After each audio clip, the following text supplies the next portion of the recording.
From the Southeast Asian capital city of the Philippines, Manila, I welcome you. Good morning, good afternoon, good evening, whatever the case may be, wherever you are. Darkness, I suppose, across the majority of the listening audience at this hour. It is my honor and privilege to be with you. All the ABs are well. The typhoon season here, save one super-duper typhoon out in the middle of the Pacific, not threatening us in any way, but it's big. Wind gusts up to 333 kilometers per hour. That is a big typhoon. Fortunately, I guess threatening Guam with some of the rain bands, but beyond that, no inhabited areas. Well, all right, we're going to look quickly at the news, and then we've got a very, very, very, very interesting guest, William Forstchen, who is going to be talking about EMP, electromagnetic pulse, and what it could do to us. And frankly, I'm very interested myself in this. I've been interested in EMP all my life, and I don't fully, I have an understanding of EMP, but I don't really understand it. I don't really understand how it's generated and how it does the damage that it apparently does, which is unbelievable. So we'll get to that, hopefully only in talk. First, a little bit of news. It was indeed an interesting Friday. Dubai announced that it might default on its $60 billion debt. Dubai. This is, I think, home of now what is the world's tallest building. It was supposed to be a very rich nation with no problems, and now it's going to default possibly on its debt. Well, they talked about a 6-month grace period or something, but that's just ahead of default. And boy, did it rattle the world's financial markets. And yesterday, the financial stations, which we get over here, were talking about the possibility of, another global dip. And that's putting it mildly. So you have to wonder, the markets did recover a little bit, but you've got to wonder, is it all over? I wonder how many other emerging markets are teetering on the edge of insolvency. In a blow to Iran, I don't think it's a blow, the board of the UN Nuclear Agency Friday overwhelmingly backed a demand from the U.S., Russia, China, and 3 other powers that Tehran immediately stop building its newest revealed nuclear facility and freeze uranium enrichment. Iranian officials, of course, shrugged off the approval of the resolution by 25 members of the 35-nation board of the International Atomic Energy Agency, but the U.S. and its allies hinted of new UN sanctions if Tehran should remain defiant. I don't mean to laugh, but UN sanctions have never really moved anybody to do anything, as far as I know. The only kind of sanctions that Iran should fear would be F-117 and B-2 sanctions. Now, those are sanctions with teeth. And I don't know that it will ever get to that.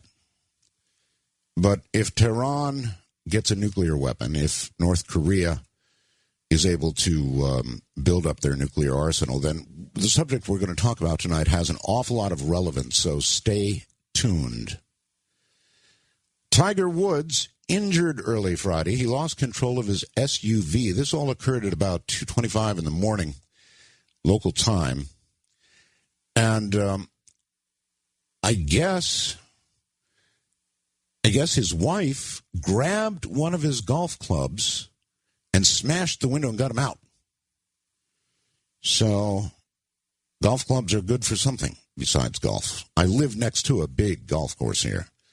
And I watch, it's a gorgeous golf course, and I watch the golfers, and even when it rains here, it doesn't matter if the wind is blowing, if it's raining, they're out there golfing under the absolute worst of conditions. Even in a typhoon, they're out there trying to golf.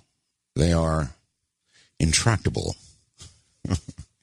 I guess you have all heard now about the Virginia couple who crashed the president's party.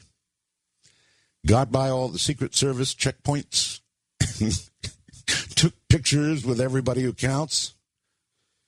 Unbelievable. I guess there's going to be an investigation of how they did that. Very embarrassing for the Secret Service. Very, very embarrassing. A train has derailed in Russia, 25 dead. Oh, and then this. From Amsterdam, the U.S. Now has joined, along with China and other countries, setting targets this week for reducing greenhouse gas emissions. The world's combined pledges ahead of next month's climate summit in Copenhagen. They're actually calling it Hopenhagen. Some people are hoping that there'll be big changes. Anyway, it's on, and President Obama will go, and he will make a sort of a middle-of-the-road promise about what we might do. I want to address the hacked climate emails. I don't know if that's been mentioned. The mainstream press seems to be ignoring it, possibly for a good reason. Most of the world's scientists believe that global warming is absolutely real. There are skeptics, of course, and whether any of the skeptics were behind this, or whether the hacking of these emails was just done, the timing seems a little suspicious. So what I did is I went and I read as much as I could. Even I want to know. I believe in global warming. And I don't know how anybody who's really looked at it could not believe in global warming. I really don't. So I went and I looked at as many extracts of the emails as I could. I even went and tried to look at the full body of emails. There's simply too many. But in everything I read, it's embarrassing, of course. Private communications hacked and then made public are always embarrassing. But I really didn't see any smoke-emitting gun, if you'll excuse the sort of the pun. I really didn't see anything that said they were faking all of this. But I wanted to address the issue, and I really did, and I went and I looked as hard as I could, and they're picking out little words from, there's thousands of emails, I guess, and I presume they're legit, and even if they are legit, I really didn't see anything that says all of this is a hoax. And even if one or two scientists did fudge, if it turns out, I didn't see that, but if it turns out they did fudge data one way or the other, it's not apparent to me at this point with as much as I could read. And any of you who, they make big internet headlines about, the emails and it's all a hoax and all the rest of it. Well, I didn't read that. And any of you who go read it, let me know if you find anything that declares it's a hoax. They made it all up. And it's in the emails. I didn't see that. And I think that's why it's not hitting the mainstream press. But I wanted to mention it nevertheless, and I did the best kind of research I could before coming on the air. All right, a couple of other items. Suddenly, the moon looks exciting again. It apparently has lots of water, according to scientists on Friday, a thrilling discovery that sent a ripple of hope for a future astronaut outpost in a place that's always seemed barren and inhospitable. Experts have long suspected there was water on the moon. Confirmation came from data churned up by two NASA spacecraft that intentionally slammed into a lunar crater last month. Indeed, yes, we have found water, and not just a little bit. We found a lot, said Anthony Colapete, I believe it is, lead scientist for the mission, holding up a white water bucket for emphasis. Of course, everybody has kind of always thought the moon would be a launching point for Mars and beyond. And you need fuel. And when you have water, you have fuel. So there's that. And, of course, if there's going to be human beings there, you've also got to have water because we don't live long without it. So a lot of water on the moon, they're happy. The following comes from the Bulgarian press. And these are legit scientists in Bulgaria saying this. Aliens live on Earth and are in constant communication and interaction with us, according to Bulgarian scientists. This is all quoted by a news service called DNES, and I wouldn't try to pronounce it. It may not even be a name. It may be just initials for something. On November 23rd of 2009, it was even claimed that some alien species were present during a media statement. This is when they did the news conference for this, and I guess they said, well, they're here now, in which they had answered more than 30 questions put forward by Bulgarian Academy of Science personnel. You see, pretty mainstream there anyway. The deputy head of the Space Exploration Department within the BAS told reporters that they, the aliens, they're here among us now. He said that even though there is little awareness of their presence, they are conducting surveillance, said he, and research on Earth. The scientist said they're not hostile in any way. In fact, to the contrary, they are friendly, and they're willing to help us. Unfortunately, due to our lack of evolution and development, gee, I don't like that, we are unable to conduct any coherent form of conversation with this superior life form. They want to help us, but the problem is that we don't know what to ask of them once a contact is established. Filipov, the scientist involved, reckons it'll be impossible to try and track extraterrestrial life with our current radar equipment or through the use of radio telescopes. Apparently, the aliens were categorical that any future means of contact between us and them would be conducted through mental power and telepathy. The aliens are very critical of our immoral behavior and our destruction of the environment. They say that global warming is attributed mainly to infrastructural engineering. Haven't read the emails yet, I guess. Additionally, they are very skeptical of our use of cosmetics and artificial insemination because it is, quote, unnatural, Filipov said. Sounds more like the Catholic Church. According to Filipov, his team of scientists are currently analyzing the answers to their questions from the interactions with the visitors. Scientists aim to have a coherent strategic plan pertaining to questions which they will put forward to the extraterrestrials in their next meeting, which is now said to be scheduled for the spring of 2010. So that's mainstream science in Bulgaria. All right, coming up in a moment is William Forstchen. William R. Forstchen is a professor of history and faculty fellow at Montreat College in Montreat, North Carolina. He received his doctorate from Purdue University with specializations in military history, the American Civil War, and the history of technology. His current book, which is 1 Second After, what a great title, was cited on the floor of Congress and before the House Armed Services Committee by Congressman Roscoe Bartlett, a Republican from Maryland, chair of the House Committee tasked to evaluate EMP weapons as a realistic portrayal of the potential damage rendered by an EMP attack on the continental United States. So he'll be talking about that and, of course, the nukes in Korea and what an EMP attack actually does. So coming up in a moment, expect William Forstchen. Oh, there is one bit of news that may or may not be breaking worldwide, I don't know, but in the southern Philippines, in southwest Mindanao, that's kind of where all the trouble is, southwest Mindanao, there was a slaughter. There were 57 people killed. Near as we can figure out, it's political. There was somebody there about to, a mayor, I believe, about to register for election, and it was a family thing, a couple of families. It involved, though, 100 armed men, and there were 57 people slaughtered, shot, and then beheaded, I believe. So I don't know if that made it to the world press or not. It's certainly big news over here.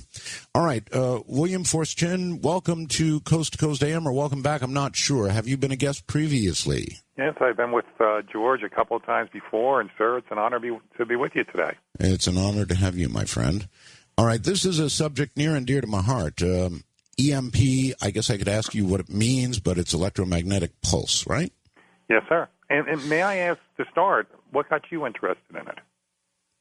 Well, I'm an amateur radio operator, have been since I was 13 years old, now 64 years of age.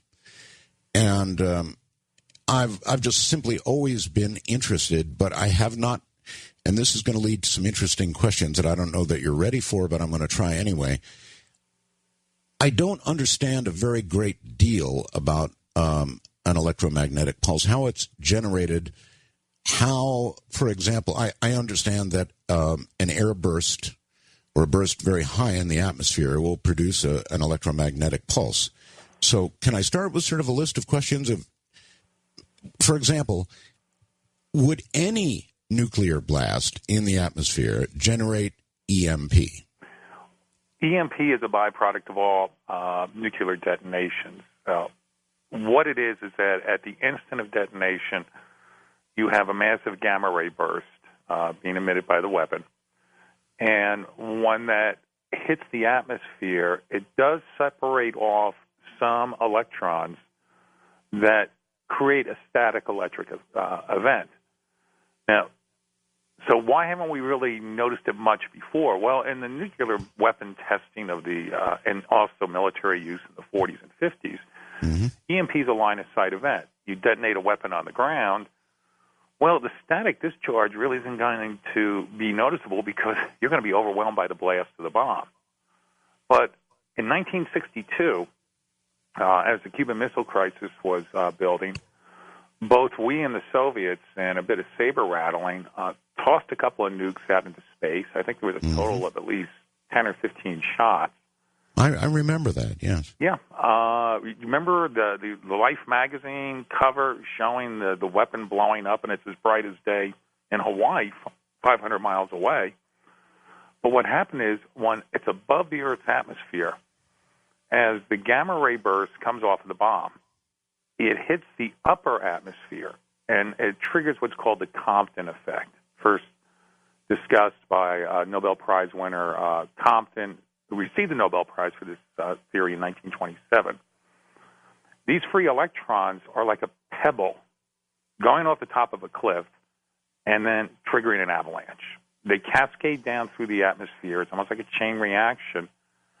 And now we look at the fact that the Earth is, in fact, a giant magnet. We have a magnetic core. The electrical charge is slapped down onto the Earth's surface. Estimates can run as high as a couple hundred volts per square meter. And this is when the bad stuff starts. Oh, yeah, a couple hundred volts per square meter, my God. But let me back up for just a second. Sure. We did a lot of above-ground testing before we took it below ground. And I'm sure we measured everything in the world. We just measured and measured and measured radiation levels, the amounts of damage, and on and on and on. We had sensors looking at everything. So this would not be apparent at ground level, I take it. Exactly, because it is a line-of-sight event, and a nuclear weapon detonated on the ground, depending upon the terrain, the line of sight is usually only several miles. But within that several miles, you're in the blast radius. I would think at least 20 miles line of sight, or maybe more, because, a nuclear mushroom cloud goes up. But at least 20 miles. Well, radio is line of sight 20 miles usually at ground level.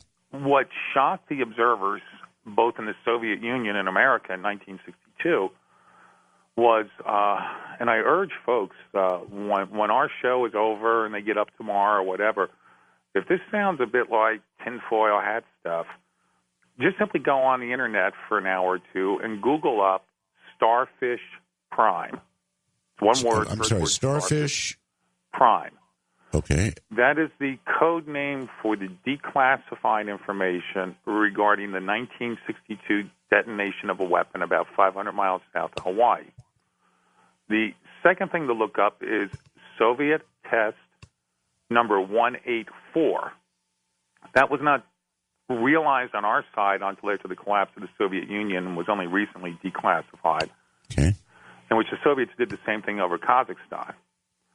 So here in 1962, we popped some nukes in that first one, Starfish Prime, the observation teams were like, well, maybe we can finally measure this EMP event that Compton talked about. It overwhelmed the instrumentation that was evaluating the detonation. And a fair part of the power grid on the island of Maui was totally blown out. Wow. And sections of the power grid in Honolulu were blown out as well. All right. Doctor, hold it right there. It's a very short break because of the news I had at the beginning of the program. So hold tight right there, and we'll come back and get into this in depth. It apparently would kill about 90% of those below it eventually. We'll find out how shortly. You are all the way from the other side of the world, here in Southeast Asia, Manila, in the Philippines. I am Art Bell, and I'm filling in for George Norrie, who's taking the night off. Well, no, wait a minute. Am I? Yes, I am. Friday night back there, right? So I am filling in for George. He's taking a night off, and I'm sure it's related in some way or another to the holiday. Tomorrow night, it's going to be Ian Punnett.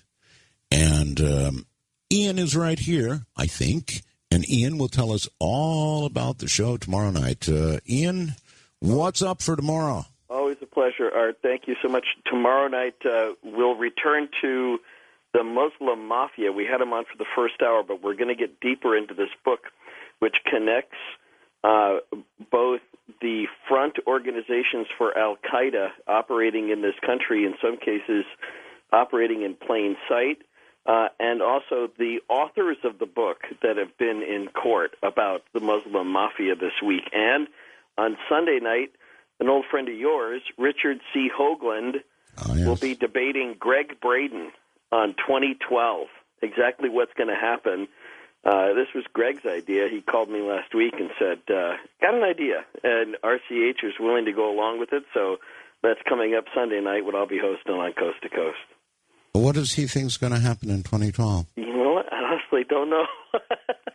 We had a brief conversation about it, and because I like Greg Braden so much, and I know he's been listening to Richard talking about it with George, he said, I got a lot to say, and I thought, okay, well, let's all right, well, let me ask you the opposite question, because I'm out of the loop here. What does Richard think is going to happen? Well, according to Greg, that he's taking a much more literalistic approach to a astronomical catastrophe, and that there will be something that will happen as a result of this planetary alignment, which Greg does not subscribe to, but he also has some definite views on something that will happen that he doesn't think RCH will go along with. So that'll be Sunday night on Coast to Coast. I'll try and tune in. That sounds really, really interesting. You never know. Thanks, Art. All right. Thank you, buddy. Show. Take care. Fascinating. Of course, it debuted here the very same day it debuted back in the United States. They do that now. I think it has something to do with anti-piracy efforts or something. But boy, I'll tell you what, we get movies just like that over here. Have nice digital movie theaters and everything. All right, back with William Forstchen and EMP in a moment. James in Dorchester, Massachusetts, fast blasts me regarding the emails, the climate emails, and he says, Art, they must have gotten to you. Oh, I'm not surprised. The next thing you'll be telling me is polar bears can't swim. I guess he's imagining that, I suppose, that it's okay if the ice melts because polar bears can swim. Well, if they can swim and swim and swim and swim and swim, then I guess they'll be okay. James.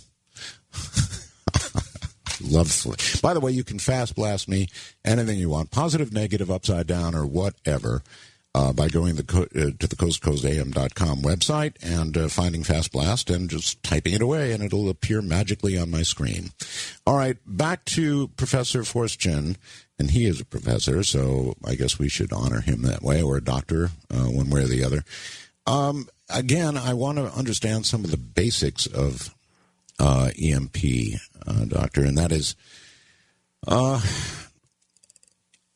for example, are there other ways to generate EMP aside from a nuclear detonation? Oh gosh, you just gave me an underhand pitch because listening to your program, the the promo on your program coming up in a couple of days discussing potentials in the year 2012. After my book, 1 second after it was released, a couple of weeks after it came out, one of my friends called up and he says, Bill, you got to read a book called The Sun, S-U-N, The Sun Kings by Clark. And it's about the impact of, it's actually about, mostly focuses on 19th century solar astronomy, in which for the first time I came across something called the Carrington event. Now, you mentioned right at the start your interest in ham radio and radio operation. That's right. My old man, K2GEC, I used to sit up in the attic with him many an evening. And, you know, we both know that solar weather affects radio transmissions. Yes, of course. A major solar flare produces an EMP. The big one was back, I think, in the late 1800s, right? 1859. And okay, middle. Yet another thing that folks, if they think this sounds a bit crazy, look it up later. It's called the Carrington event. Now, I was attending a conference on EMP about 2 months ago up in Niagara. There's about 800 folks in the audience, experts from around the world. And when the team did the presentation on the potential of an EMP event from a solar storm, that room was as silent, as the old pin drop at the end. There was sort of an, oh, my God, gasp. The head of that team, an incredible comment. He said, ask me to predict a military usage of an EMP weapon. I can't give you a percentage. Ask me to predict an EMP event within our lifetimes that could actually take down the entire power grid of the world. I think it's highly probable, almost inevitable. Now, NASA and NOAA put out a report back around May or June predicting a significant increase in solar storm activity peaking in 2013. Really? Yeah. As a matter of fact, to worry about now on top of everything else with the 2012 prophecy. Well, right now, scientists are saying, the last I read anyway, we've all been, ham operators have been very upset about the fact that we have not been having any sunspots. It's what's going on right now is, if not unprecedented, pretty close. There are no new sunspots, or so few. I mean, we actually saw the sun reverse polarity, and then we've had a few very weak sunspots that have sort of appeared in the opposite polarity and then disappeared, and there's a great vacuum where the sunspots ought to be. Well, we ought to be in mid-cycle right now on the way up, and nothing's happening, Professor. Yeah, and that's what caught me with the NASA NOAA report in June, and which became a major topic at the EMP conference in Niagara in September, is we are out of cycle, but the prediction is the cycle is going to finally pick back up and swing in again. Well, now, I hope so. When the Carrington event is named after a British astronomer, Carrington, obviously, who in 1859 was the first solar astronomer to observe a major solar flare event. About 24 hours after he observed this, the Victorian Internet, the telegraphy systems in England and in northeast United States went down. So here we have the overbuilt technology of that time. If you ever, I know I've seen some of the telegraphy equipment of that period, and as a historian, and boy, it's overbuilt compared to what we got now. Wires were melting off of the poles. Right. Railroad ties were bursting into flames from the current running down the track. Telegraphy operators were being electrocuted. It blew the grid out. Now, consider that happening to our vastly more elaborate, elaborate and delicate infrastructure of today. Well, I'm not sure how much voltage per square meter, an event from the sun could actually produce. I know there was a solar flare at the end, toward the end of this last cycle, that was so large the scientists couldn't measure it. Fortunately, it was not directed earthward, but it was very, close, though, very large. Pardon me? It was pretty darn close, though. It was sort of like a bullet going past us. Right, but didn't hit. Right. Horseshoes and hand grenades, I think. So it didn't hit. But had it hit, I'm not sure. Did anybody bother after the event to measure, had it actually hit Earth, how much voltage per square meter it would have produced? I couldn't give you the answer on that one, and I think that would be hard to predict. But if that one had hit us square on, like the Carrington event of 1859, I don't think we'd be linked as we are via satellite with you in Manila and me in Asheville, North Carolina, and millions and millions of people around the world listening in. It would have taken our grid system down. And the disturbing aspect of that is we don't have the spare parts. We don't have the infrastructure redundancy to bring the grid back up. The projection I heard at the conference in September was that over 80% of our electrical generating systems in the eastern United States would still be offline 4 years later. God. Yeah. That's amazing. That really is amazing. And certainly an event like that could occur if the sun ever cranks up and does what it's supposed to do again. So that's definitely worth consideration. Of course, I don't know if people understand this or not, but back in the 1800s, the telegraph system, for example, was nothing but long lines. Very, very long lines. And that's what collects the energy from an event like that from the sun. Or, as you mentioned, railroad ties. Something very, very, very long would collect a great deal of voltage. Now, whether it could reach the kind of levels that you're talking about with a nuclear EMP event and begin to fry people's transistor equipment is another question. Do you have any thoughts on that? Yes, it is. And if you look up again, I mentioned this earlier, Soviet Test 184. Unlike our detonations over the Pacific, they detonate their weapon over Central Asia. Now, obviously, they're not going to do something insane in terms of destroying their own power grid, but they did. So what happened in Kazakhstan? Well, one of their underground power cables picked up the overload from the EMP, and it blew out the power generating system 400 miles away. Think of the overbuilt Soviet cars of the 50s and 60s. Automobile ignition systems fused. So, obviously, they're not going to blow one of these with, we're going to lose some of our power stations, but what the heck, let's see what happens. It caught them by surprise, and there's a significant date here. We were just starting to gather data on just how dangerous EMP is by detonating a weapon in space. The following year, 1963, we go to our test ban treaty. So we've not been able to develop actual real-time testing since, but the concern is, militarily, of calibrating weapons to generate a higher gamma ray burst. So that was going to be one of my questions. Is there a way, and I guess the obvious answer is yes, to build a nuclear weapon to specifically enhance the effect? Yes. And I should throw in right now my disclaimer at the very start. I do not have a security clearance. I've asked a lot of questions of a lot of people when I was working on this book, and at times they would smile and say, next question. If you did have one, you wouldn't after tonight or after the book. Well, as an American patriot, I don't want to get into a topical area that somebody might say, hey, Bill, you really shouldn't be discussing this. But when I went to a conference of military experts on this in Albuquerque back in March, they were telling me, you're on the mark in a declassified sense. Now, you mentioned at the very start the concern about Iran.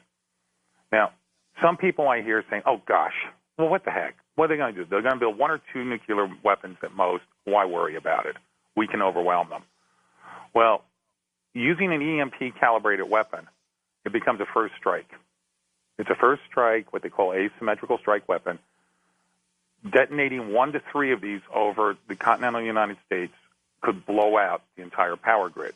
And as you mentioned just before going into a break, a congressional study in 2004 projected that the fatality rate in America at the end of a year could be as high as 90%. Okay, I'd like to try and understand that. There's a lot here to talk about. I'm not sure that Iran, of course, nor Korea, for that matter, has the ability to deliver weapons at that altitude over the United States. But Actually, they do. Okay, we'll get to that. All right, let's get to 90% of the Americans would be dead a year after an EMP attack. Now, obviously, as much as we worry about our communications and about the transistors and everything we use virtually, we're organic matter. EMP ought not really affect us that much if conventional wisdom prevails.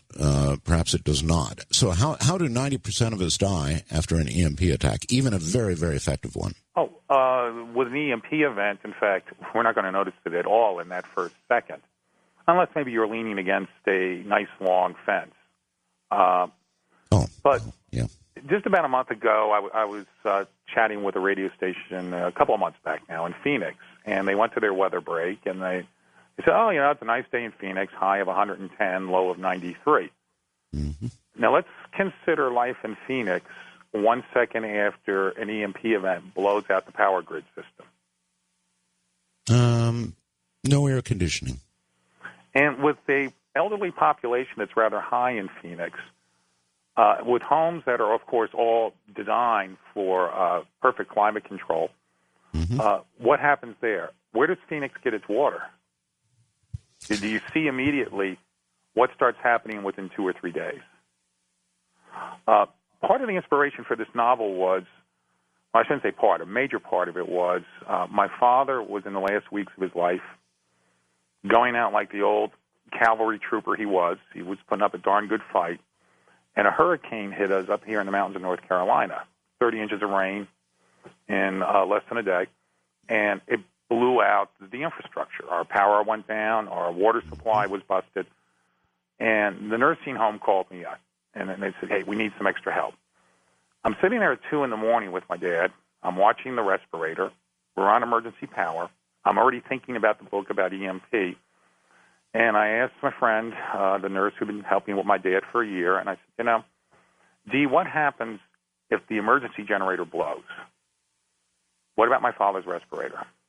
Mm-hmm. So, well, we go to bottled air. So what happens when we run out of bottled air? So, well, Bill, I'll give you one of those squeeze balls. Mm-hmm. And I'll freely confess, George, I broke down in tears. I was sitting there thinking to myself, and yes, I keep squeezing air into my father's lungs until I get tired and I can't do it anymore. Mm-hmm. We are a very hot, H-O-T, house bred species across the last 100, 150 years. We've become used to a very wonderful, brilliant designed system, but is incredibly fragile. Pull out 1 or 2 props as that system starts collapsing, all hell breaks loose. But 90% of Americans dead a year after an EMP attack. That seems like can you? I mean, I can see, for example, that Phoenix would get hot. Yep, a lot of elderly people would probably expire from the heat. Even my home, Pahrump, Nevada, back in the States, would be very much exactly the same way. We get some of the hottest temperature. It's adjacent to Death Valley, some of the highest temperatures in the world. You have to have air conditioning to live. So I can understand what you're suggesting with respect to those areas, but there is a lot of moderate areas. 90% of the people, that's a lot of people. How does that happen? Let's not talk about Phoenix for a moment. Let's talk about, I don't know, San Diego. That'd be the other side of the spectrum, where it's eternal spring, or I don't know, Chicago if you wish, or whatever. Let's talk about my hometown. 1 second after, my book 1 second after, I wrote it actually in my hometown of Black Mountain, North Carolina, just outside of Asheville, home of Joshua Warren, who I know is on your show occasionally. And let's look at Black Mountain, where I set the novel. As soon as the grid goes down, what about our water supply? Well, we're fortunate. We're gravity-fed from a reservoir. As long as your house is below 2,500 feet. Above that, you're out of luck. But that watering system goes through a filtration and chlorification process. And then when you flush the toilet, it goes mysteriously away to a filtration plant in Asheville. That finally puts the water back into the French Broad River, sterilized. Right. All of that is now offline. What happens is that within a day to 3 days, you're into a major crisis regarding clean, purified water. Sure.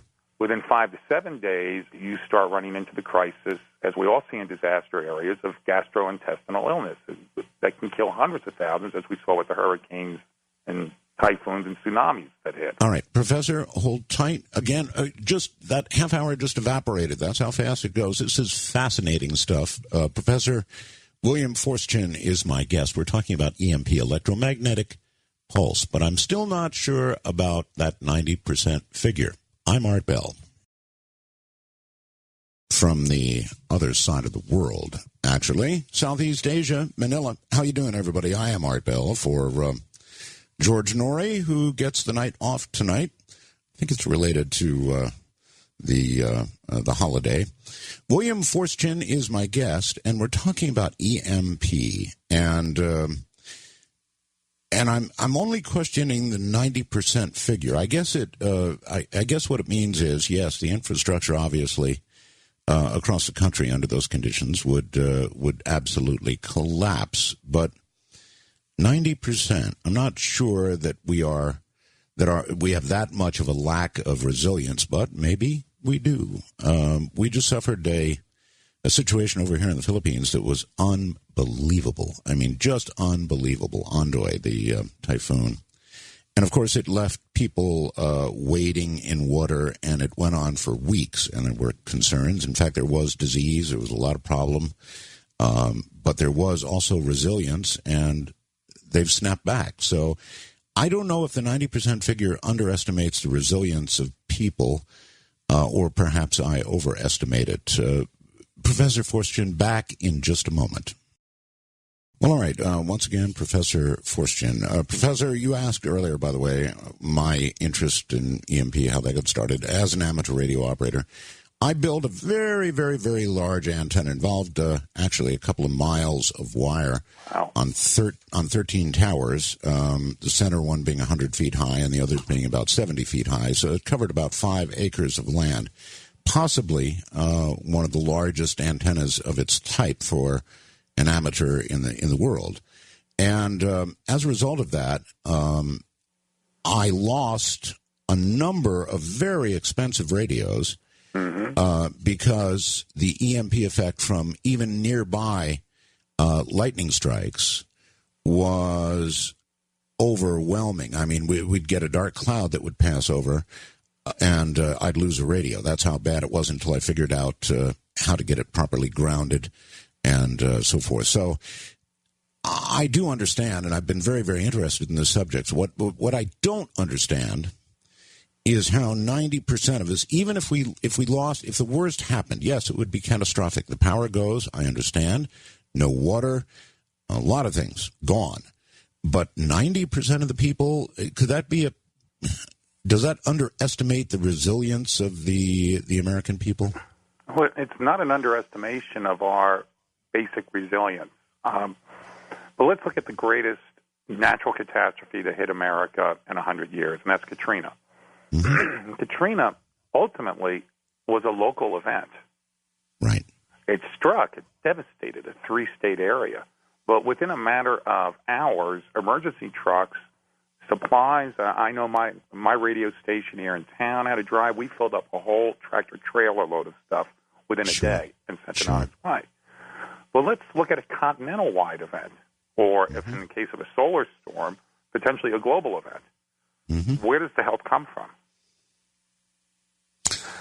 Now, when I started working on this book, I went around, I did a lot of research, and then I also interviewed a lot of folks.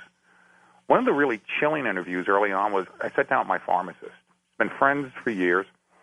She works in animal rescue. I think she's a great person. And we talked about how a pharmacy runs today, which is essentially just-in-time delivery. When I was a kid, I remember you went into the pharmacy. Remember the guy used to have a big table on the back and hundreds of different bottles.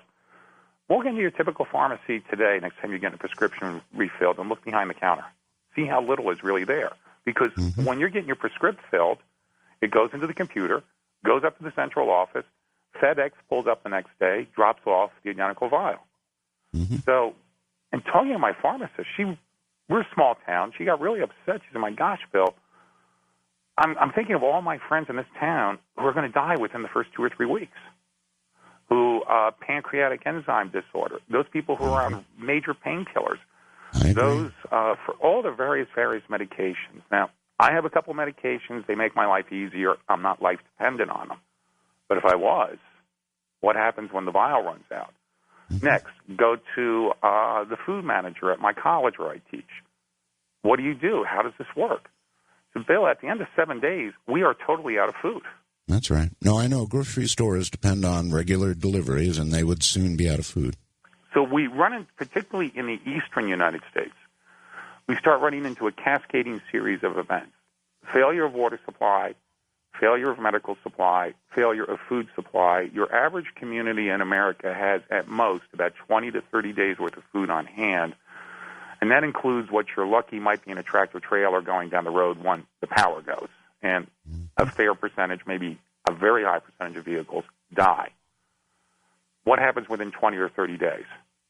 And then a final point that I find I spend a lot of time talking about when I'm doing seminars with different groups is we are a society that absolutely today is conditioned top down. Almost any decision being made, it's pick up the phone, ask the boss. So I'm interviewing a good friend of mine who's in emergency management. I said, okay, what happens? What do you do now? And the guy actually started to reach for the phone. He said, wait a minute. I can't call Asheville now, can I? I said, no. Make a decision. It's like, Bill, we never trained for this. I'll give you all of this, and I know it would be catastrophic, and certainly many, many would die within a month, 5 weeks, whatever, when the food ran out. Probably the lack of water would kill a lot of people first, but I don't know. I still argue with the 90% figure. I think that, who was it, Einstein said something about the next war being fought with, he wasn't sure, he was sure, but then World War IV, I think, would be sticks and stones. And so it would be like that, sticks and stones. I know, but 90%, I think a higher percentage than that would survive. And maybe I'm wrong. I just think people are more resilient than that. Art, I pray that I am dead on wrong and you are dead on right. Well, even if I'm dead on right, it's still a gigantic catastrophe with, millions and millions, hundreds of millions possibly dead. I'm with you there. I just think 90% is a little high.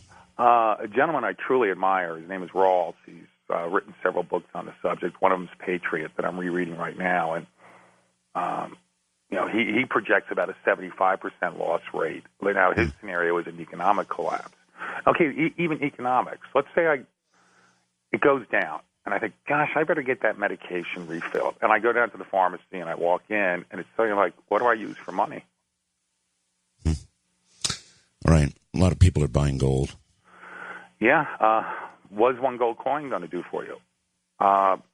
Remember, what is it, 95% of our money actually doesn't really exist. It's all electronic. Well, it's moved electronically, yes. And so we suddenly, within a day or two, have an economic breakdown on top of it. And then I think where we're going to see a lot of casualties is simply societal breakdown. Your major urban areas become uninhabitable within a day or two. The food supply runs out, and everybody seems to function with this fantasy that, well, out in the country, they must have a lot of food. They got cows out there and everything else. I even sat in with a local group here who were, after reading my book, they said, let's have a talk session. And folks were talking about, we can go hunting. And I'm like, have you ever been out in the woods of Pennsylvania or Maine on the first day of hunting season? It's terrifying. Yes. Now, imagine everybody is out there on that first day going, well, I'm going to get a deer or a rabbit or whatever. That is wiped out within a matter of days. Then what? Yeah, look, I'm really not arguing your premise, just your percentage. I hope I'm wrong. I truly hope I'm wrong. In fact, in the foreword of my book, my last paragraph of my foreword is, I just hope that 30 years from now, my daughter is healthy with wonderful children, and people just remember me as a crank because it never happened. Do you really think that either North Korea or Iran actually has the ability to put a series of nuclear devices into the atmosphere above us now? Well, let me draw a little analogy before answering directly. If I step outside tomorrow and some crazy new guy has moved in next to me, and I see him out there with a gun and he's doing target practice, and what is he practicing on? A picture of me. I'd get worried real quick. Sure, absolutely. Iran, starting some years ago, started doing vertical launch testing on barges out in the middle of the Caspian Sea. In other words, they're popping a missile, sending it straight up, upwards, trying to reach a range of 200 miles. The missile detonates, and then they declare that it was a failure. Now, you know, and you've got a great audience out there that are into these various things. We all know that when you're putting an object into orbit, you launch it at an angle. Shooting something straight up, it's going to, boom, it comes down. So why is Iran launching missiles vertically off of barges? It fits only one scenario. Take a container ship, put it off the eastern United States, Gulf of Mexico, or out in the Pacific, pop a missile straight up, detonate it, you got an EMP. Mm-hmm. You don't need an intercontinental ballistic missile, which, by the way, Iran did happen to launch back in February. And only about 2 weeks ago, there was a little minor news item that Iran has perfected a higher level of detonators, which means that the payload can now be significantly reduced. Yeah, I was going to ask, what kind of, if we can go back to the technical aspects of it for a second, what kind of megatonnage, megatonnage would it require to produce the kind of EMP effect that you're talking about? Another thing that's kind of scary, because I had a running debate with somebody on the internet over this for a while, saying, look, it's megatonnage. No. Paradoxically, you go for the large megaton pop, meaning 1, 3, 5 million tons of TNT. Mm-hmm. The actual detonation burst is actually using a fission bomb to create the compression for a fusion detonation. It scrambles your gamma ray emission. The scary thing, this really scares me, is we're looking actually at fairly low-yield fission weapons, old-style atomic bombs in the 40 to 100 kiloton range. Wow. Meaning the type of weapons that we had already by the late 1940s. Mm-hmm. Not megatonnage. These smaller atomic bombs are actually your optimum weapons for creating an EMP event. Whew. Yeah. So the size of the detonation is not necessarily proportional to the size of the EMP produced? No, there's not a direct correlation there. In fact, projections are it's an inverse correlation after a certain point. Okay. Again, I don't think we're giving away any secrets that Iran and North Korea and a lot of other people don't already know about our countries. So you're suggesting that Iran is sending missiles up vertically to, in essence, practice to get this done. Is that so? In fact, yet another internet reference after we're all off the air tonight is simply, and this is the big document, simply go to the EMP Commission report. You can get it on the government website. You can get it from hundreds of different websites. This is a 2004 report put together by some of our top experts, overseen by a bipartisan congressional committee. And that's where the data, about 90%, comes in from Dr. Thomas, Will Thomas. And the profile with Iran as a key player in this is very, very clear when they're talking about that type of launch. So I urge folks, take a look at that commission report.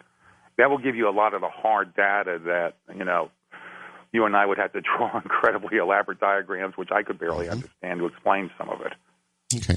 The references so far would be the Soviet Test 184 over Kazakhstan, then Starfish Prime, I think it was, and EMP Commission report. Mm-hmm. And you can link into all those through my website, which is onesecondafter.com. Okay. Yeah, a lot of people are going to be going to look this up and try to verify what we're saying. All right. I knew about EMP weapons, and I've known for a long time. But why is the kind of information that you're giving me tonight so new? In other words, most people knew about EMP, or at least I think a majority of people knew about it, or heard references to it in passing, but they didn't know that it could produce the kind of catastrophic end that you're talking about tonight. Well, there's 2 points to there. One is MAD, the old mutual assured destruction of us versus the Soviets in the 1960s, Dr. Strangelove and all that. Sure. And the fundamental war-fighting strategy and deterrence became known as mutual assured destruction, which means, okay, you can throw everything at us with the kitchen sink and throw that in too, but enough of our weapons will survive that you will inherit nothing but smoking rooms. Well, that's still true. I mean, if Iran detonated an EMP weapon above any part of the United States, Iran would very shortly cease to exist. Now, if that's not true, tell me how not. Oh, it's most likely, yeah, there'd be a fair part of the country that could be turned into glass within a matter of minutes. But let's put 2 other components into this now. One is, suppose we have a container ship that launches, successfully puts one up there, detonates it, and then a minute later the container ship blows up and sinks. Where's our culpability? But let's say we could even trace it back to Iran. There's a big difference between the Soviet leaders and the current Shiite 12ers in charge of Iran. Oh, I don't disagree at all. Or even if you want to talk about North Korea, same deal. They're nuts. They're nuts. Yeah. You know, by any Western standards. Now, the Soviets, thank God they were atheists. Do they want to inherit a smoking ruin? No. Their kingdom is here on Earth, and once you die, you become worm food by that vision. But suppose we're facing an enemy who actually believes that by destroying the infidel, you bring about the end time, the Mahdi returns, the lost Iman, the hidden Iman, comes up out of that well, and you all get your reward. You got 70 girlfriends waiting for you, and hey, great day, isn't it? And so what if we all die? We've created the fulfillment of prophecy. Okay, I'm with you there, sure. As long as they're willing to, sacrifice their country and their own lives to get us, then yes, it could happen, sure. And that apocryphal vision that these people have, for heaven's sake, we must never confuse the leadership with the people. We saw what almost started in Iran earlier this summer and then was smashed down. But all it takes is one crazy person with their finger on the button saying, let's go. And then there's even a moral question that I've talked about with some military people. Let's say North Korea did it. We know who would be doing it, the sick nut job that's running their country right now. How do we retaliate? Do we slaughter the slave population on the surface? Well, I imagine that's what would occur, yes. And what a horror that is. It's a horror, right. War is always a horror. But I'm convinced that anybody who would attack us in that manner, as long as we could pin it on a nation, and I think we would, ship or no ship, I think we would, in fact, would be smoking rubble. Certainly we'd retaliate with nuclear devices, and a lot of innocent people would die. That government would cease to exist. And I guess, the scenario you gave me, it might cripple the United States. I'll give you that. It would, certainly. I can see the economic infrastructure if it was over the northeast part of the U.S., just in total disarray, totally destroyed, rather. And so, I can see what you're suggesting could occur, but it would be a mad situation, and we would retaliate in that manner. I'm almost certain we would. Or do you see a scenario where we would not? We most likely would. I mean, of course we would. But let's look at it this way. I have a character in my novel, about two-thirds of the way through, they're discussing, well, we think these guys did it and we turned Iran into glass. His response, Does that change the fact that we're all dying? No, of course not. Professor, boy, this time is just flying. This is a fascinating subject, and I guess I've got to concede, except for the 90% figure, perhaps, that you're right. From Manila, I'm Art Bell. Here I am. We're talking about EMP and essentially the end of the world. Well, I don't know. I guess that's something we'd have to think about, too. It really wouldn't be the end of the world. It might be the end of the United States as we know it, but the end of the world, perhaps not. Barbara in Hollywood, California, says, Art, wow, how would we retaliate? Would we still be able to launch missiles? With the EMP having taken out more of the U.S., wouldn't the perpetrators have more than one vertical bomb go off at strategic points, East Coast, West Coast, and so forth? Yes, no doubt that would be the case. Retaliate? Oh, yes, we could retaliate. The military is well aware of EMP and has hardened their sights against such an event. And it is possible to harden against EMP. So, yes, we'd be able to retaliate. The question is, as the professor suggested, what would be left, not of the country we retaliated against, because essentially there would be nothing, because, yes, we could retaliate, Barbara. The question would be, what would be left of our country? Back in a moment. Well, all right. Once again, Professor Forstchen. Professor, welcome back. I see how what you're suggesting could certainly occur, and even if it was done well, by that I mean efficiently, and they got one up over the West Coast and one up over the Northeast and whatever else they were able to do simultaneously, it would cripple America. We would retaliate. Whoever did it would be absolute toast. But it wouldn't be the end of the world, would it? No, of course not. Gosh, well, let's look at one of the greatest disasters in recorded history of humanity, the Great Plague of the 14th century. Mm-hmm. There were areas that were all but depopulated, and civilization came back. There'd be a very different civilization. Who would be the dominant power player for the rest of the 21st century? I cannot even begin to imagine on that. And to directly answer Barbara in Hollywood, all you need is one boomer, one of our nuclear submarines, sure, carrying all those missiles somewhere out deep in the ocean. That can retaliate anywhere in the world. Oh, sure. And even our silos are hardened, so yes. There'd be plenty of retaliation available. But you're right. I mean, it would end the United States as a major world player, period. And it would be a long time before the U.S. recovered.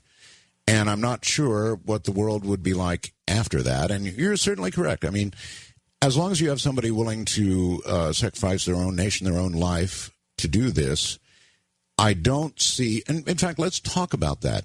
What possible prevention is there for the scenario that you just laid out? Well, remember the analogy I gave beginning of our last time segment, where if my neighbor is out there doing target practice and it's my picture up on the range, mm-hmm. I better start paying attention. If Iran is doing testing, and in fact is doing testing that fits an EMP profile, mm-hmm. Is this world crazy enough to sit back and let Iran become a nuclear power? Oh, I think so, yeah. We've done it again and again. We allowed North Korea to become a nuclear power. And so then why not Iran? All we ever do is, as I said at the beginning of the program, we have UN sanctions, which mean absolutely, yeah, I mean, that laugh says it right. I think that I said the only sanctions that would be worth anything would be coming from an F-117 or a B-2. And obviously we're not prepared to do that. So they're going to are becoming nuclear power. Period. That's all. You know, I remember your opening, and what came to mind immediately is we all have memories of when we were in middle school, and you'd always have the one teacher who had zero control. Now, this guy could be a huge, hulking guy, and he would just sit there and clap his hands and say, now, boys and girls, and nothing would ever happen. That's right. And then you could have a 90-pound, 5-foot-tall teacher, skinny as a rail, could come in and the whole room goes silent because it's like, don't cross Miss Keller. End of discussion. Yeah, that's right. Ruler across the knuckles. Yeah. Or in my case, the nuns across my knuckles. You don't cross them. Well, come on. The schoolyard analogy works for the entire world. I, in my moments of depression, will tell people, I feel like at times I'm living in September 1938, right after Munich, or November 1941, when we're getting war warnings and nobody's reacting. We can stop this before it happens, but we have to make a very clear, not line in the sand because the wind blows the sand away, a line chiseled in the rock. You're not going to cross this line. And if you do, there will be a full action before you even... they're already crossing the line. And I guess what I'm asking is, if the scenario you've drawn for us is an accurate one, then, during the Cold War, you mentioned it, they had tens of thousands of nuclear weapons, as did we, and I guess we still do. And everybody was aware of the possible end of the world. I mean, if everything had let loose, it would be essentially the end of the world. So we all knew that, and we were all prepared for it. And but this danger is not only not known, but it's not talked about. Our government hasn't said, look, here's what could happen. It could be the end of our country. And we have other nations, rogue nations, that are preparing to do this. And so, therefore, we have to act with sanctions that don't come from the UN, but come from a direct military action, period. So we have to do it because otherwise, here's what will happen. So why isn't that going on, Professor? That's a political question, I guess. Sir, and let's not forget the solar aspect of this. I mean, completely outside the realm of a potential military scenario, what I heard from the solar experts were, you want me to predict a solar EMP event that could take down a fair part of the global grid? Almost certain. And you said the key word right there about a minute ago, preparedness. There's preparation at a number of different levels, from right within your own household all the way up to a national level. That one, the key thing is, as you know, you described it yourself. You hardened your antenna system. Mm-hmm. Also, I was thinking, did you have a very big plug that you could pull to disconnect the antenna from your expensive radio? Yeah, that's right. I did. I had a big Frankenstein switch, is what I call it. Yeah. But again, I guess you're missing my point a little bit.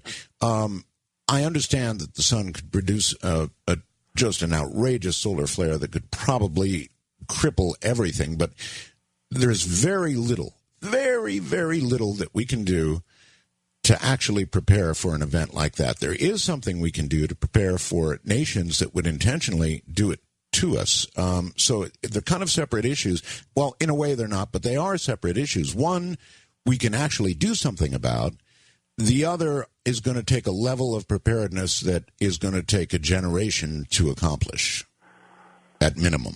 I would disagree on one point, that we can actually begin engaging in preparedness now in terms of hardening and infrastructure. Okay, let's say while you and I are talking, we go to radio break and then bang, the bad stuff happens. Mm-hmm. We do not have stockpiled in place the replacement parts that can get an infrastructure up and running. The analogy I give is this. I remember as a kid, I'd go out in my backyard in Jersey, and those little beautiful spider webs you'd see covered in dew in the morning. And being a little boy, of course, I'd light a match and see what would happen, and boom, the web's gone. Mm-hmm. The spider survived the day. He made another one. Well, suppose only a dozen of those threads were fireproof. How much easier would be the rebuilding of his web?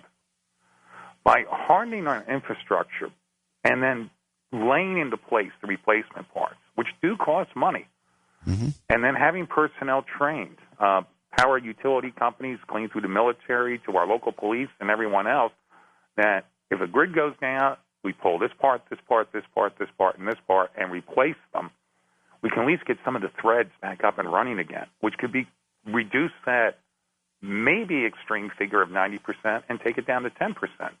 At 10% is still 30 million Americans. A catastrophe as bad as what Russia suffered in World War II. I'd rather 10% than 90. All right.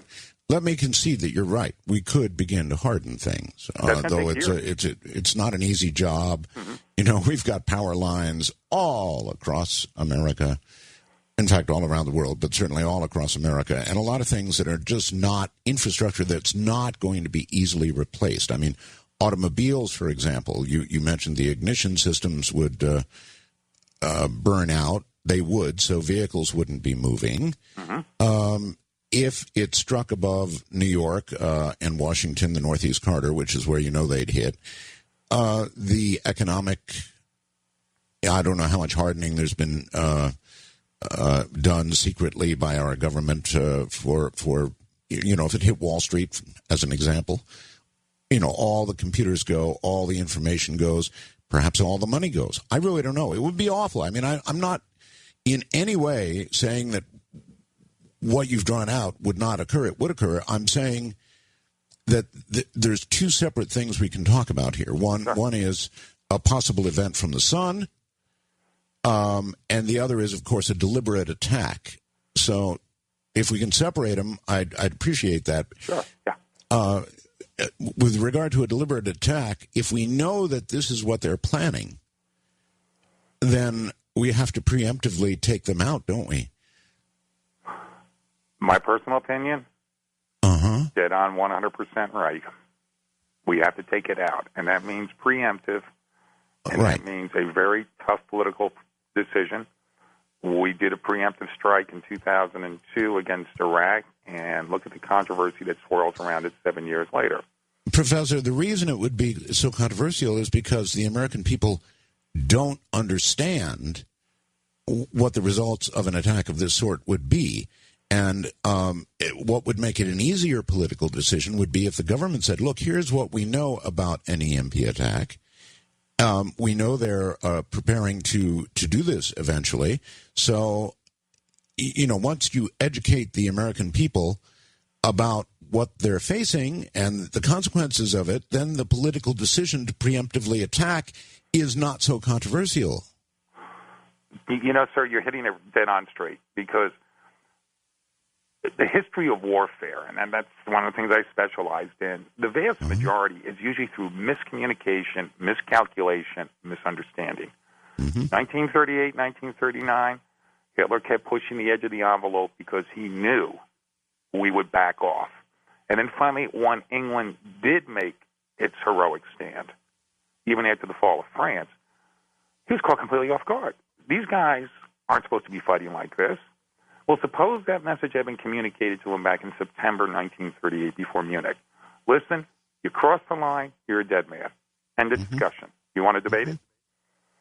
Think of the 70 million lives that would have been spared. Then why, Professor, is our government not telling its constituents what we're facing? How many really heroic, tough political leaders have stood face-to-face with us and said, guys, these are the hard choices. Now, either we're going to face them or we're going to perish. I can remember, I'm old enough to remember Jack Kennedy in October 1962. As am I. You were, what, about 16, 17 then? No, I was in the Air Force at Amarillo Air Force Base in Texas. What was your memory of that? How did you feel? What did you think? I thought we were going to go to war. I was the guy who got to run over and pick up the red telephone, and I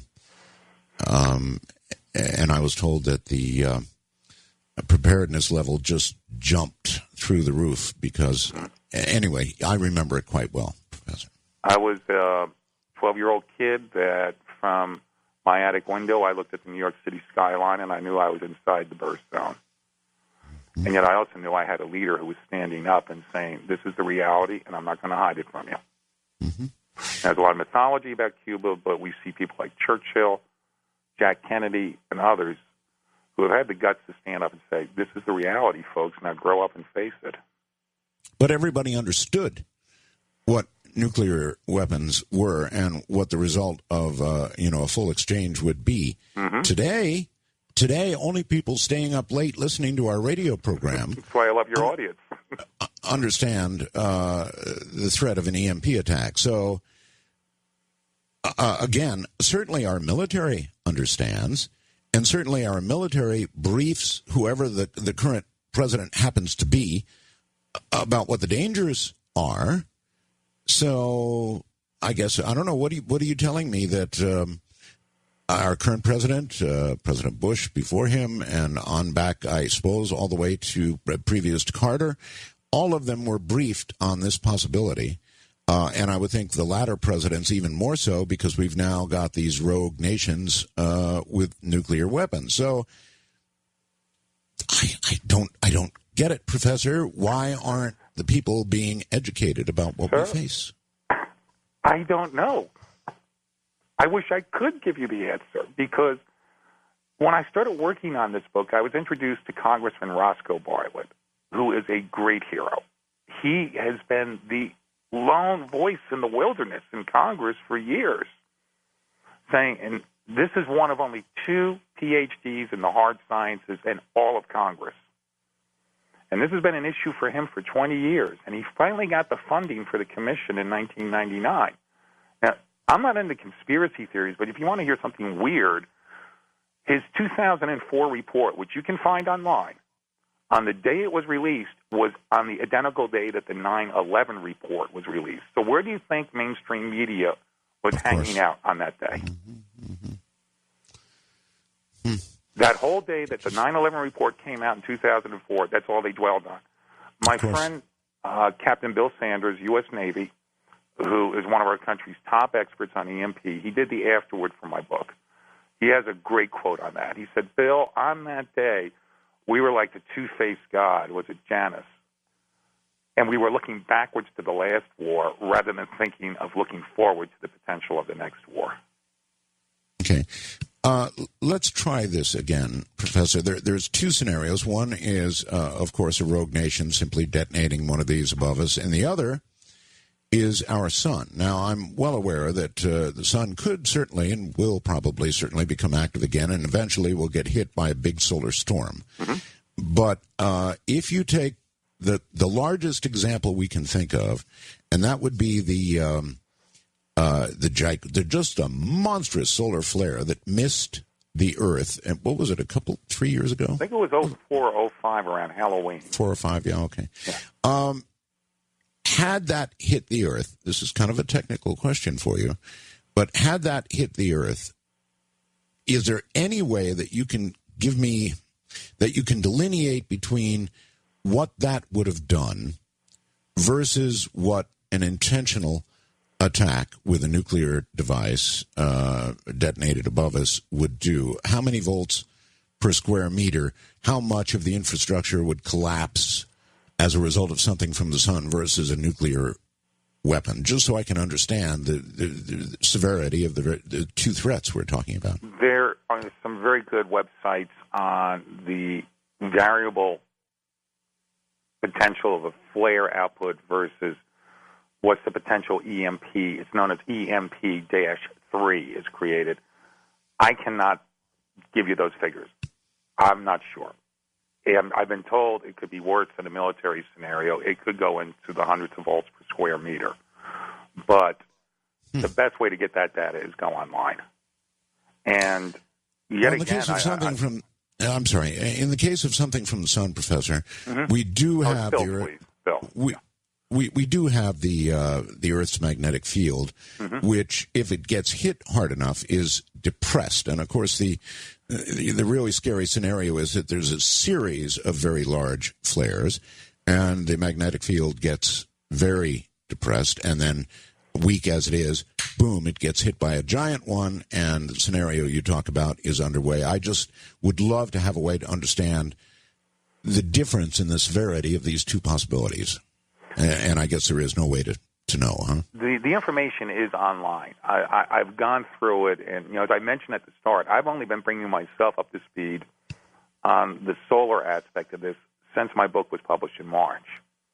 And a friend referred me to the book, The Sun Kings. I don't know what's happening to our time. Professor, hold tight. Believe it or not, another half hour just went by. This is just amazing how quickly time passes when you're having fun? ? All right, everybody. My guest is Professor William Forstchen. We're talking about EMP events and what they would do to us. From Manila in the Philippines, I'm Art Bell. Something we can do as long as there's no EMP. That's worldwide communications. Hi, everybody. I am Art Bell, filling in for George Norrie. Has a night off.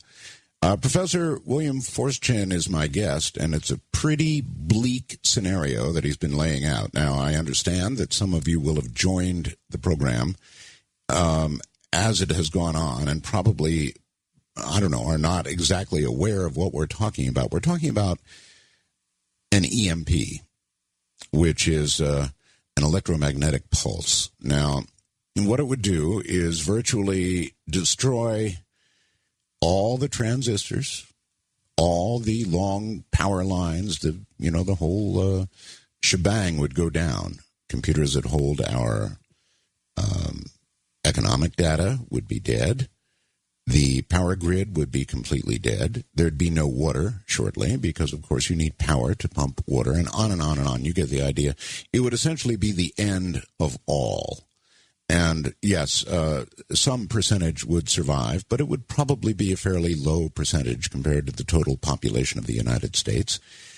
Most would die. I guess we can say that safely. That's an established, I don't think you can argue with it, scenario. That's what the professor has laid out. Smaller nations like Iran and North Korea could accomplish this.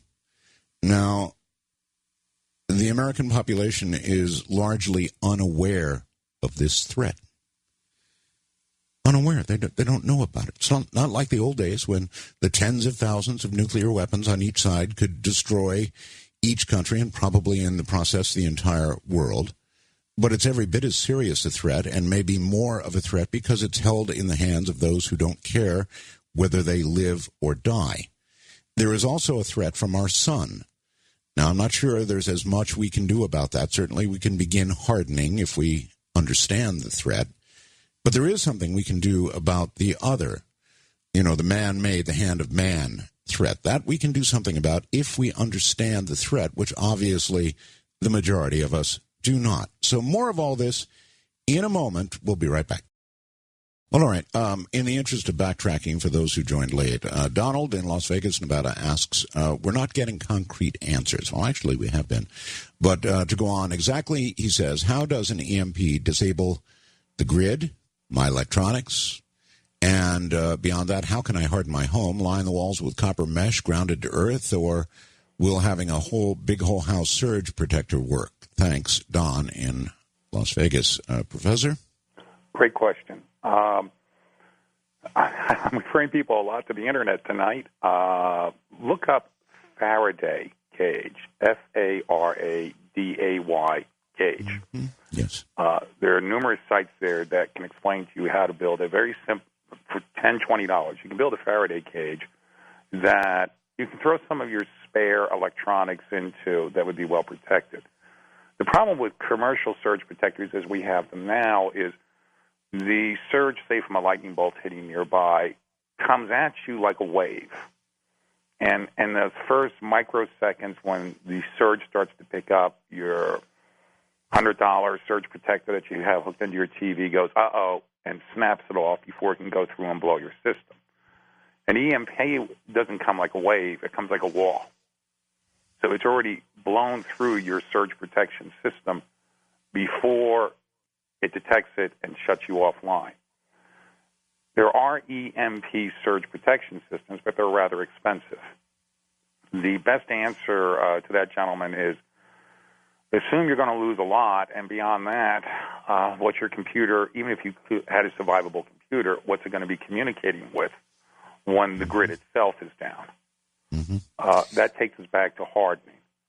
Hardening is building through our electrical supply system sufficient surge protections and relays and replacement parts that even if parts of the system are blown out, they can be replaced quickly and brought back online. All right, Professor, correct me if I'm wrong, but I thought that a nuclear detonation in the atmosphere would produce such a large EMP that it wouldn't matter whether you have a surge protector in front of your computer or not, because it would fry. Oh, yes, There'd be enough voltage to directly fry all the circuits in your computer. Certainly, all the transistors would go, and that would be that. Or your TV or whatever. Am I wrong? You're absolutely right. In fact, I set in on some real experts, the PhD physicist types that were debating what happens to people with pacemakers. Funny. David in Ketchikan, Alaska is asking that. He says his wife has a pacemaker and a defibrillator, and of course she'd be instantly dead. Here's the debate.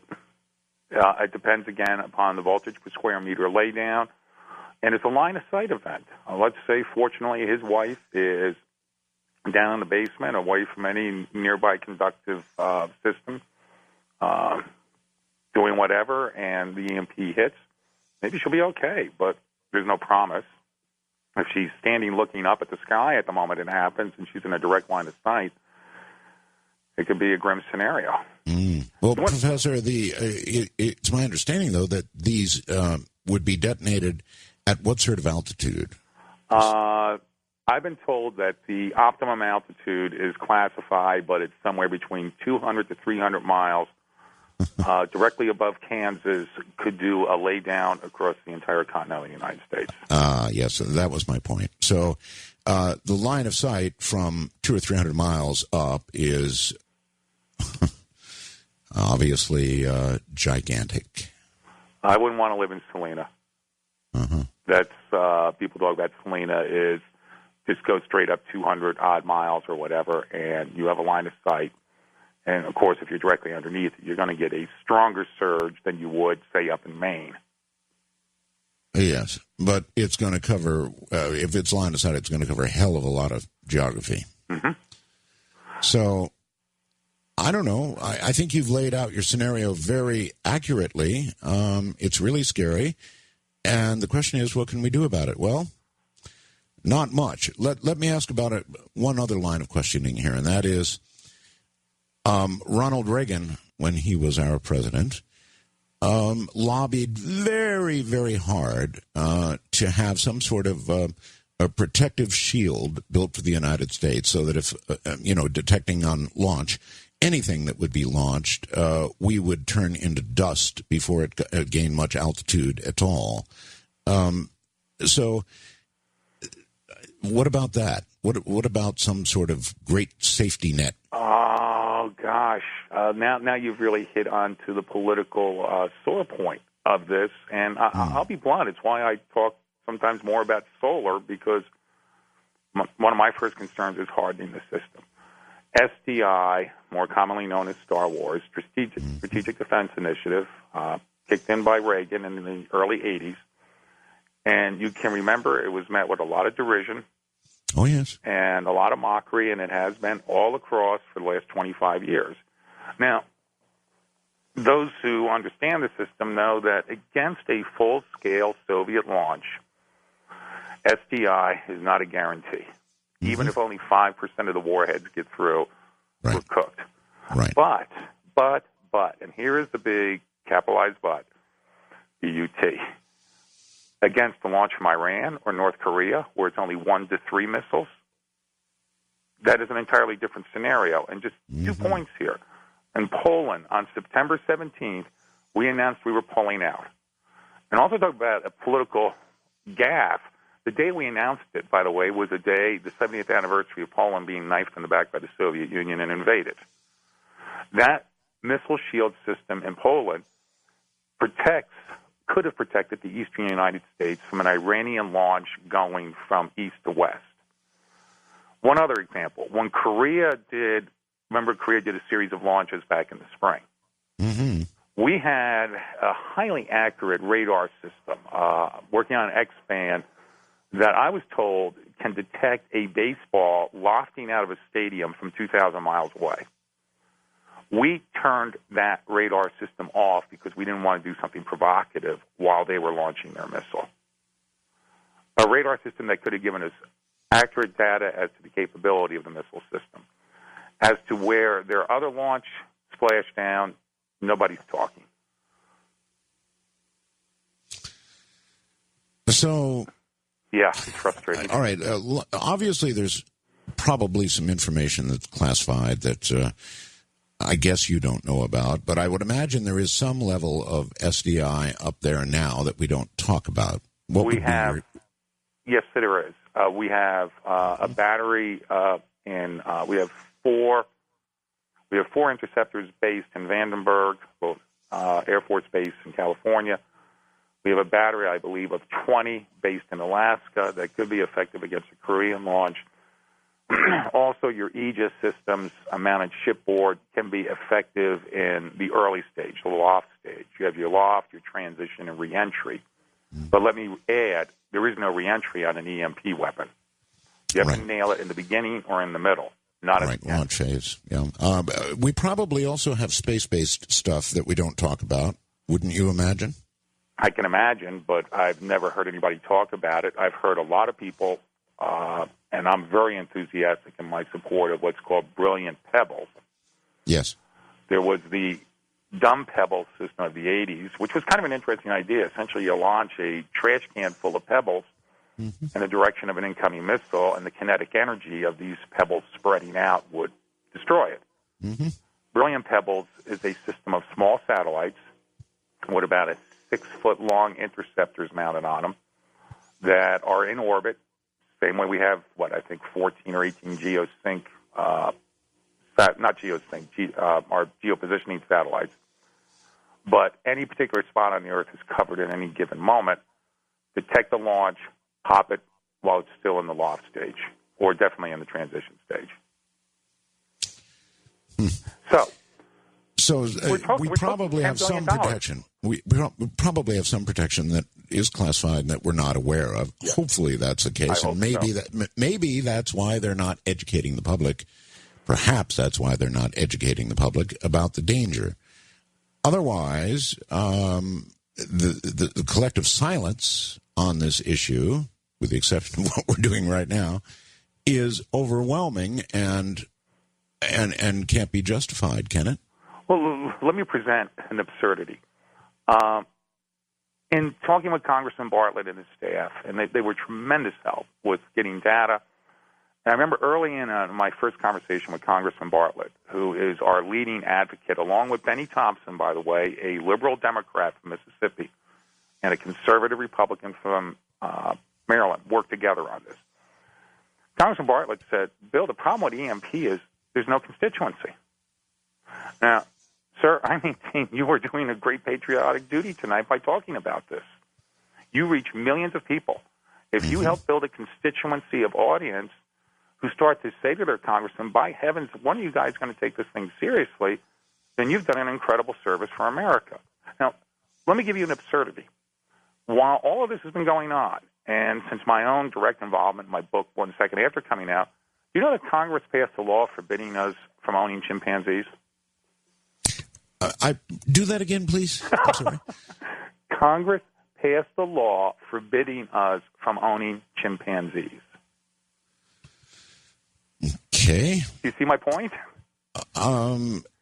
Well, one woman endured a horrific tragedy.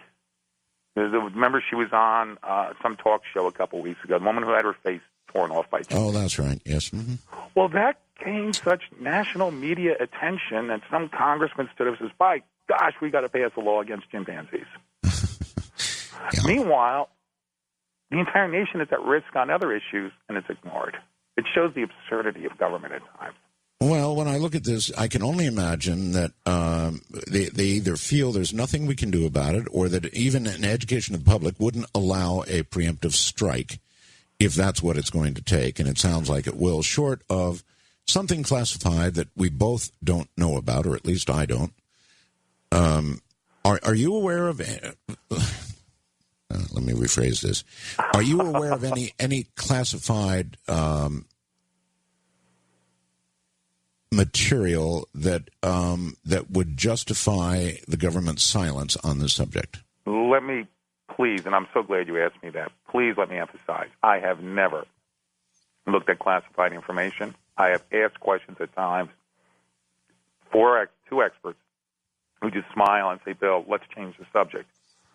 My anxiety comes because of attending a number of conferences on this subject, in which there are people who are aware of both classified information and, of course, the declassified, who express a lot of anxiety.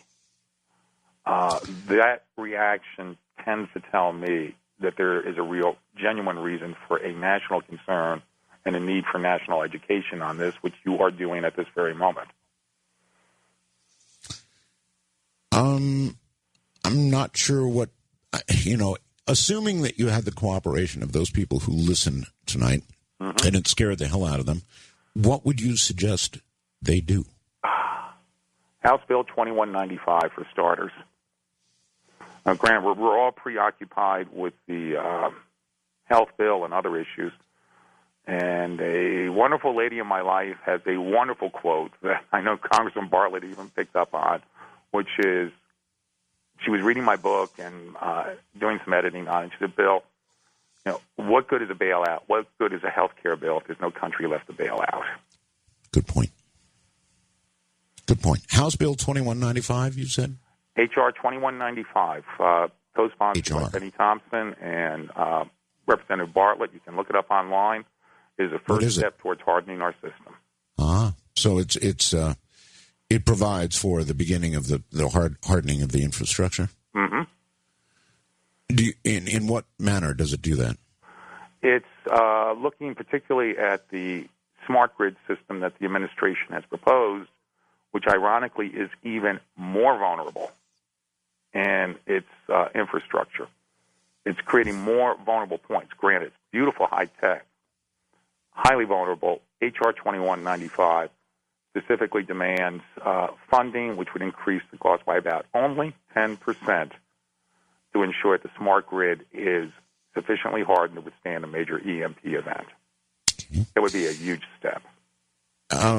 And what kind of timeline, even if you assume for a moment this passes, which in the current political atmosphere I doubt, but if it did and it got signed, what kind of timeline would be involved in terms of hardening?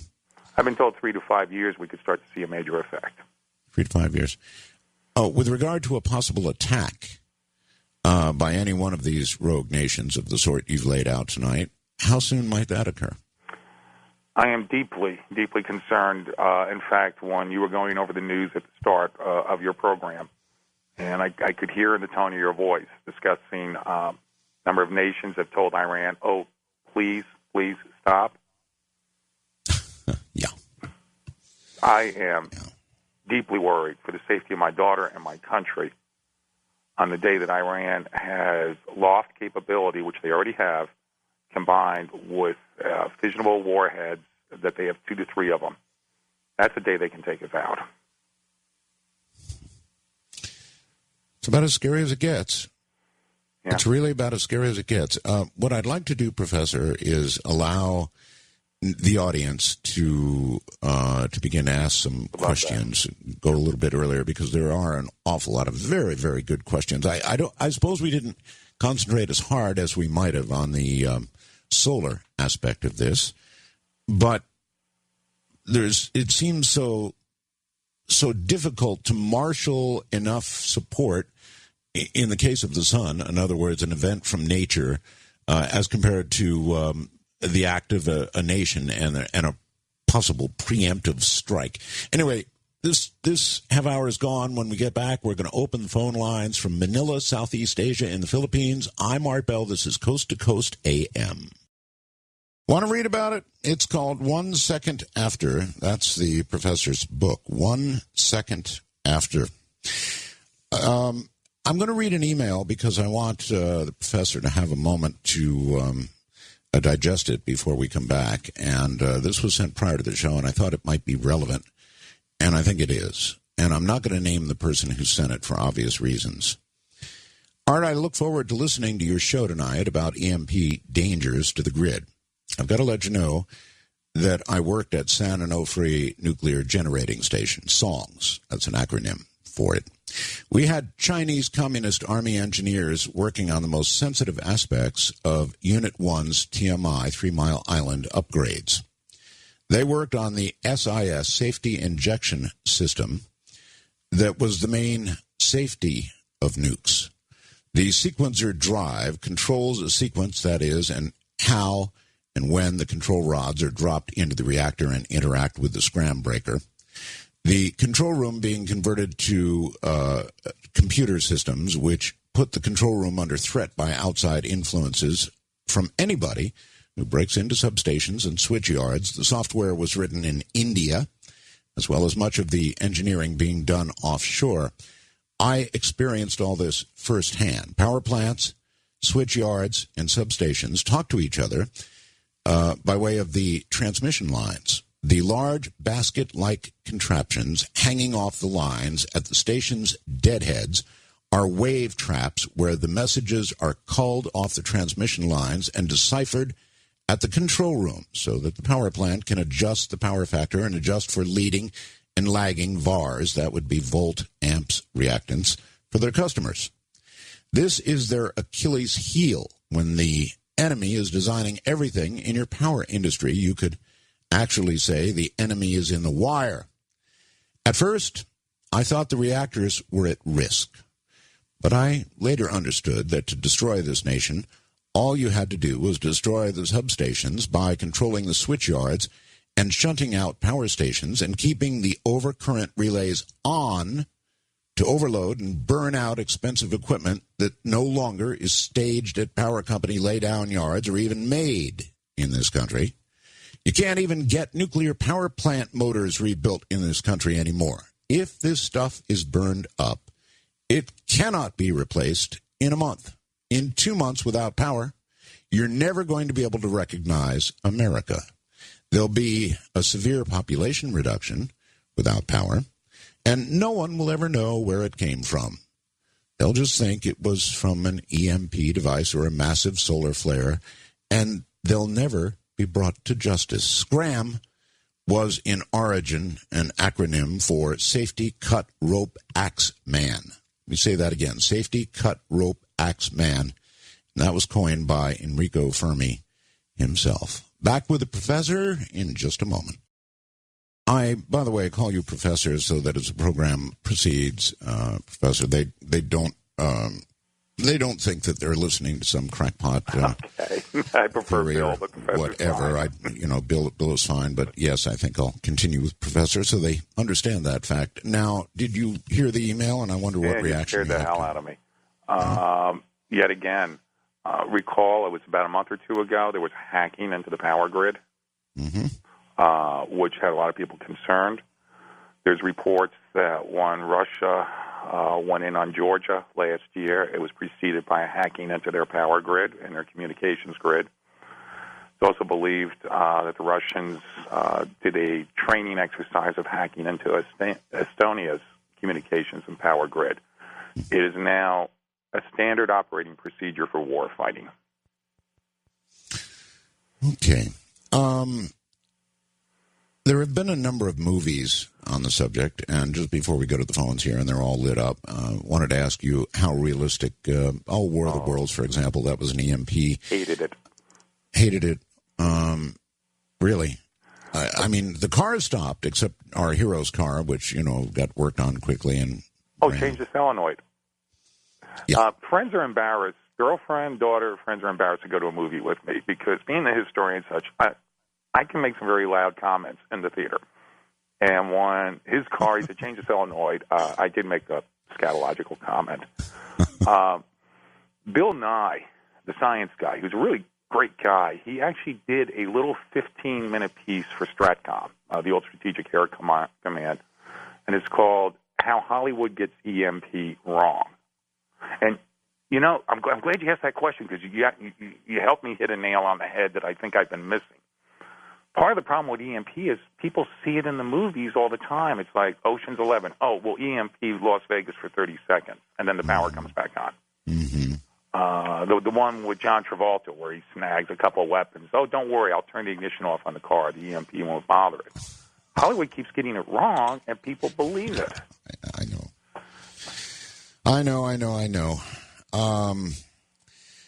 All right. I guess what we ought to do is go to the phones. I promised that, so let's do it. Let's see what kind of questions we get.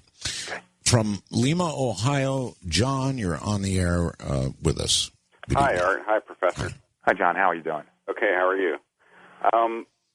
The comforting part with the Koreans is that we know that the Koreans will get to a point where they've had enough. Otherwise, we wouldn't have a DMZ.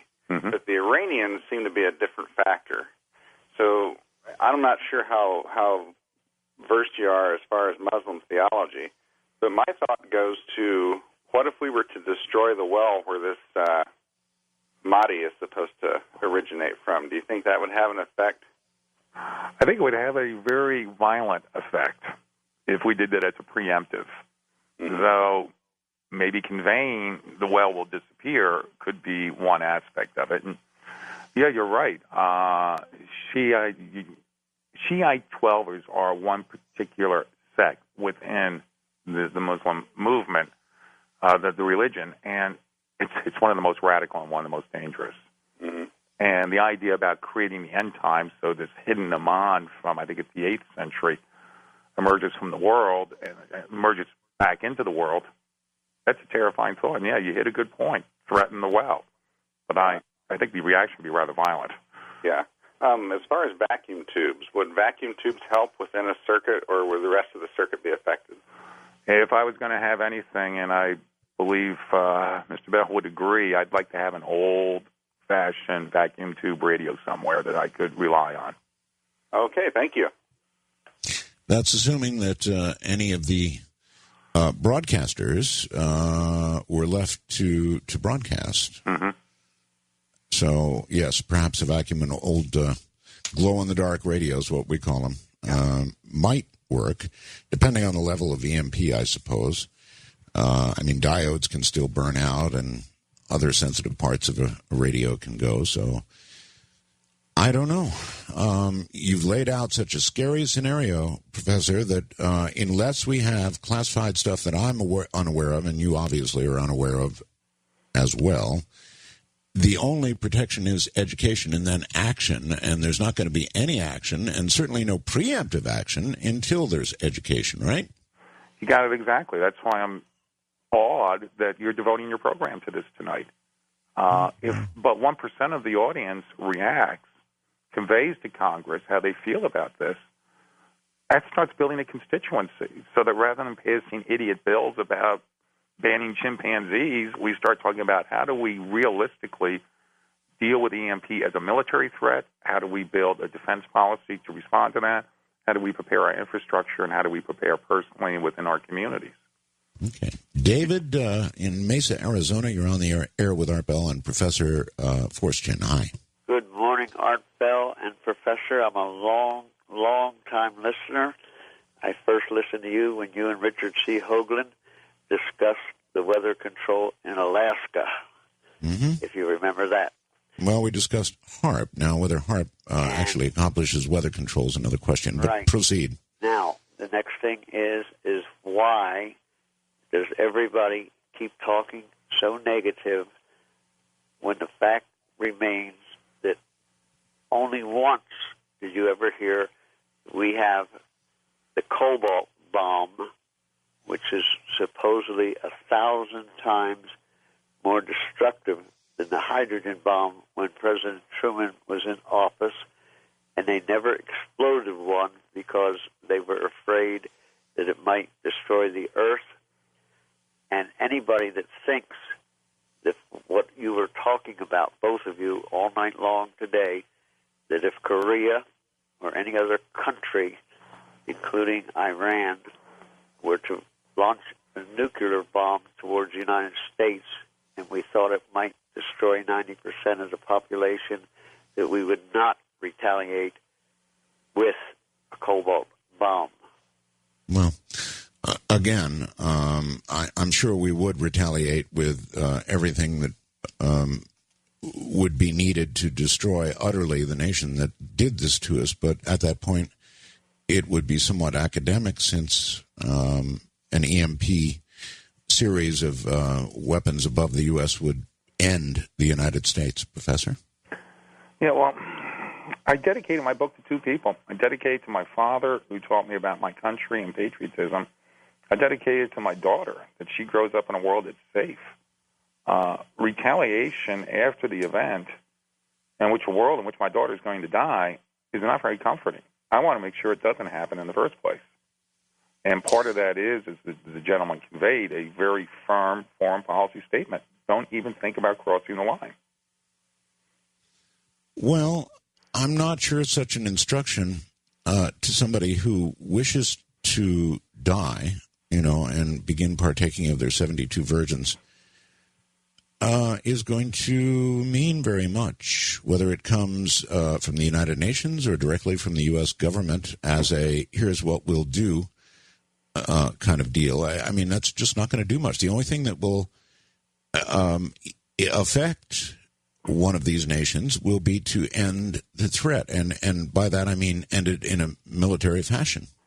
One of the great ironies from some of, shall we say, the lost history of the beginnings of World War II is that when Hitler first started doing his moves, 36, 37, 38, a fair part of his general staff were saying, please go ahead and do it, because the English and the French and the Americans are going to get ticked off and take this idiot out before he drags us into a real war. Mm-hmm. And then they were incredulous every time we backed off. So, yeah, don't we all wish we could go back to 1937 and say, look, we're going to show you newsreel footage here, a place called Auschwitz, Normandy. Yeah. Now, let's make sure this doesn't happen again. And if that means helping these guys along to their virgins before they attack us, I'm all for it. Yucaipa, California brings John. You're on the air, John. Hello. Hi. Hello, Professor. I'm sorry. I'm going deaf, so I'm having trouble with certain things. But anyway, everything I've heard you say has been so exactly correct, because I've been studying what you're doing for 10 years or more. I can't even believe it. And my question is, because do you have a solution to any of this? Well, okay. Actually, it's a good question. It's a great question. Like I asked earlier, what other than what I've suggested with a preemptive strike, if we just stick to talking about the man-made threat, mm-hmm. What is the solution? Okay, I'm going to run from the top down. Preemptive action, and I think we're all in agreement on that. That if we are looking at a situation with Iran where they're going to push ahead with nuclear weapons, we make sure they never get them. And if that means taking out the administration there, then do it. 2, ballistic missile defense. That if something is launched, we take it down before it hits us, and then we retaliate fully. 3rd, hardening. 4th and 5th are 2 things we haven't quite talked about, is within your own community. You go and you talk to your local first responders, your emergency personnel, and you'll be gape-mouthed at how they have received no training on this type of scenario. And yet more and more of them are becoming aware because of programs like us tonight, and they want to start planning and training on how to handle an emergency situation. And then finally, with your own family. We as individuals. Now, sir, I think you and I are basically the same age group. You remember when we were kids and at school, they would train us regarding nuclear war, and they would hand out a pamphlet each year to take home to your family? Yes, I remember getting under the desk. Yeah, duck and cover. But beyond that, do you remember the pamphlets they used to give to us as kids to take home to our parents, what you and your family should do in the event of nuclear war? I do, yes. We should be. Why are we not doing that? Well, in fact, there are websites that are doing that. Well, education, as you keep pointing out. We need to educate. I'm kind of a connoisseur of talk radio, Professor, and I listen to a lot of programs, and I've not heard anybody do a program the likes of which we're doing at the moment.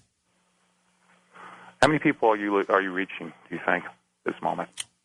Oh, gosh, I don't know. Millions. How many million? I don't know. It's what, Friday night, Saturday morning? Mm-hmm. A lot of people. Millions. That's pretty powerful. You're right. Talk radio. If 1% of the listening audience called up their local talk radio stations on Monday and said, I want to talk about this issue, think of the cascading effect. It's possible. It's possible. But I don't know. We'll see. I don't know. It's kind of a technical subject, and I'm not sure how it's sinking in. I suppose as we continue to take calls, we might find out. Alberta, Canada. Gene, you're on the air. Hi. Hello there. I was wondering how one would go about with a preemptive strike. It would probably have to involve neutron weapons or something pretty heavy because of these underground facilities. And then, even if it was successful, the political fallout and such would be pretty ugly, wouldn't it? Be best just to tell Russia that, if Iran or Korea, does the unthinkable, that pretty much the whole alliance has to go because pretty much your sovereignty is going to be destroyed after an EMP strike because you have no economy. And it's just a matter of time before you're totally vulnerable. You can't run your fleets. You're pretty much doomed, eh? Yeah, the gentleman who sent the email in before we start taking the calls, gosh, I wish that guy would call in. He's truly an expert on the system, on how vulnerable it is. And, yeah, you're right. The political fallout will be a blizzard compared to one or two snowflakes falling over Iraq. But that's the reason for that is because people have not been educated to the threat. They don't know about the threat. Most people think, well, North Korea with some nukes, Iran with some nukes, bad. But, we might lose a city or a few cities, and then we'd retaliate, and their nation wouldn't exist any longer. They're not considering what you have proposed, that all they have to do is vertically launch something to the right altitude, detonate it, and the United States, as we know it, ceases to exist. And then what? I remember, I believe it was April 4th, April 5th, North Korea did its first loft this year of a missile. And I was absolutely stunned when a senior member of the administration, some advisor, pointed out, says, not to worry about it because they can't get the warhead because they need a re-entry shield on the warhead so it can penetrate through and take out Seattle. So don't worry about it. And everybody who is within, shall we say, the EMP community was like, oh, my God, nobody's getting it. Well, nobody is getting it. All right, Professor, hold tight. We have yet destroyed another segment. Very quickly, we have one more hour to go, and we'll devote that to the telephones. My guest is Professor William Forstchen. We're talking about electromagnetic pulse and the end of America as we know it. From Manila, I'm Art Bell. Well, good day to you, whatever time of day it happens to be. I am Art Bell, filling in for George Norrie. And this is a very, very important program, more important than many out there know, I think. Whether it's going to actually get traction and cause people to react in, I don't know, sending your congressman a note, or perhaps those of you who have been listening, very closely tonight will, as he suggested, pick up the telephone and call another talk show and do a short, to-the-point presentation, and there'll be kind of a cascading effect. One could always hope for something of that nature. I don't know. But to continue as we are now is, or it seems to be, to me, suicidal. Professor Forstchen, back in a moment. Professor, just out of curiosity, this is yet another got you. We live with so many. We're in the age of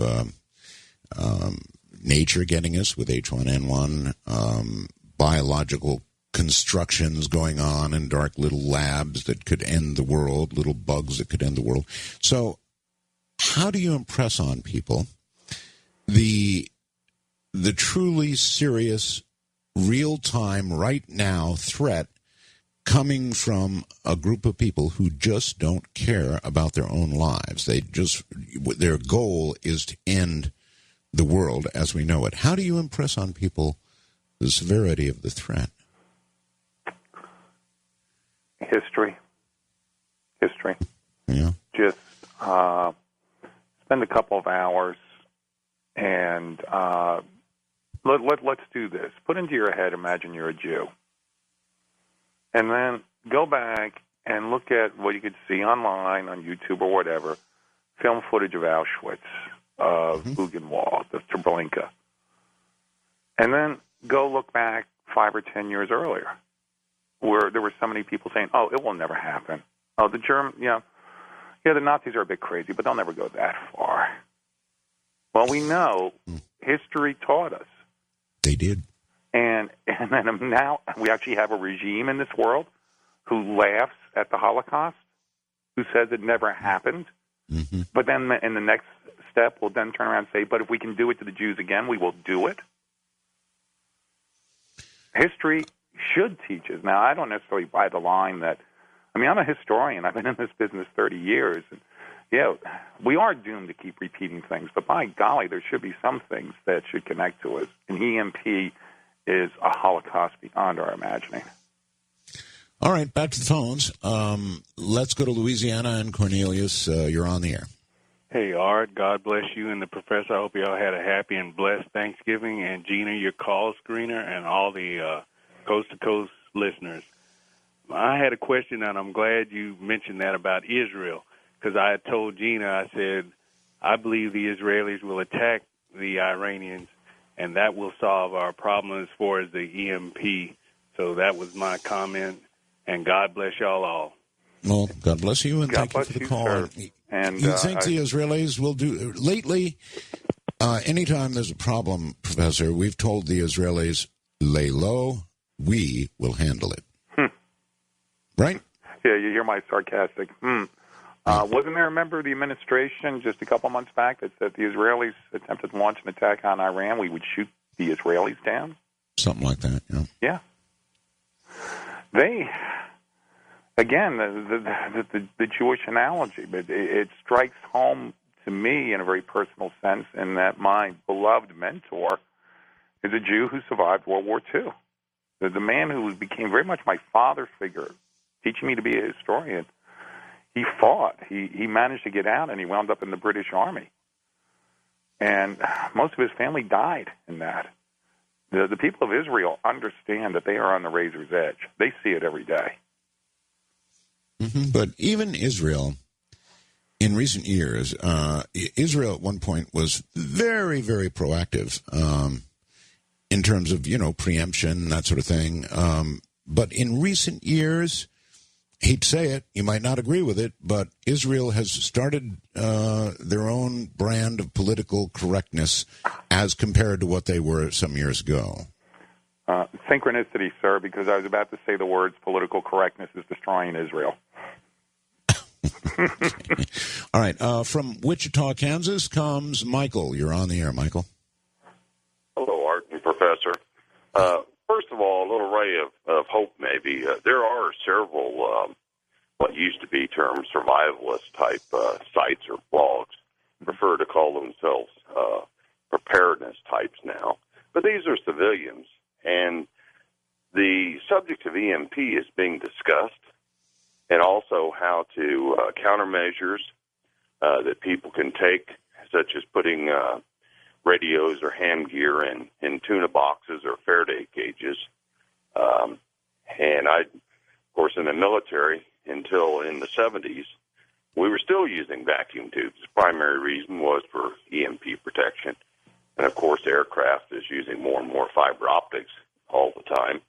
Part of the reason for that is weight, but in addition, is it is EMP-proof.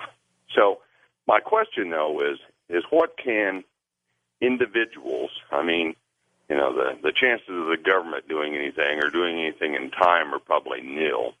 So what can individuals on a personal level do?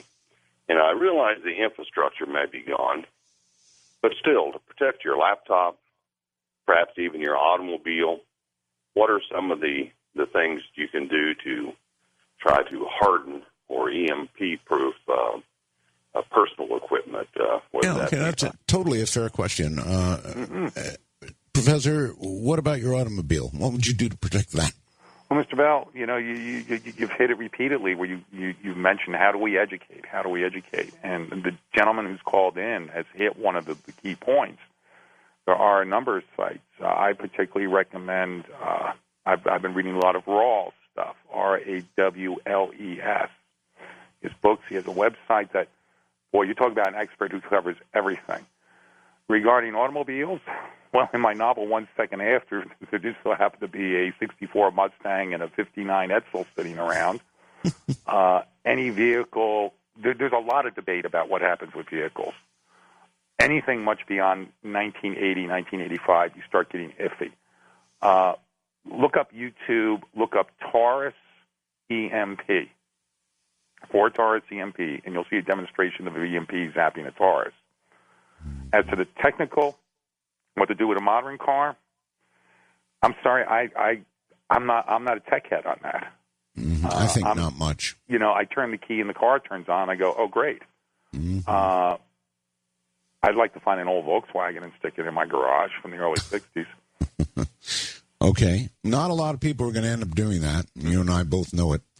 What about aircraft? Just as a curiosity, he mentioned fiber optics in aircraft. It seems to me that the moment there is an EMP within line of sight, which would be very great indeed, considering an airliner at, say, 35,000 feet, those aircraft would be falling from the sky most immediately.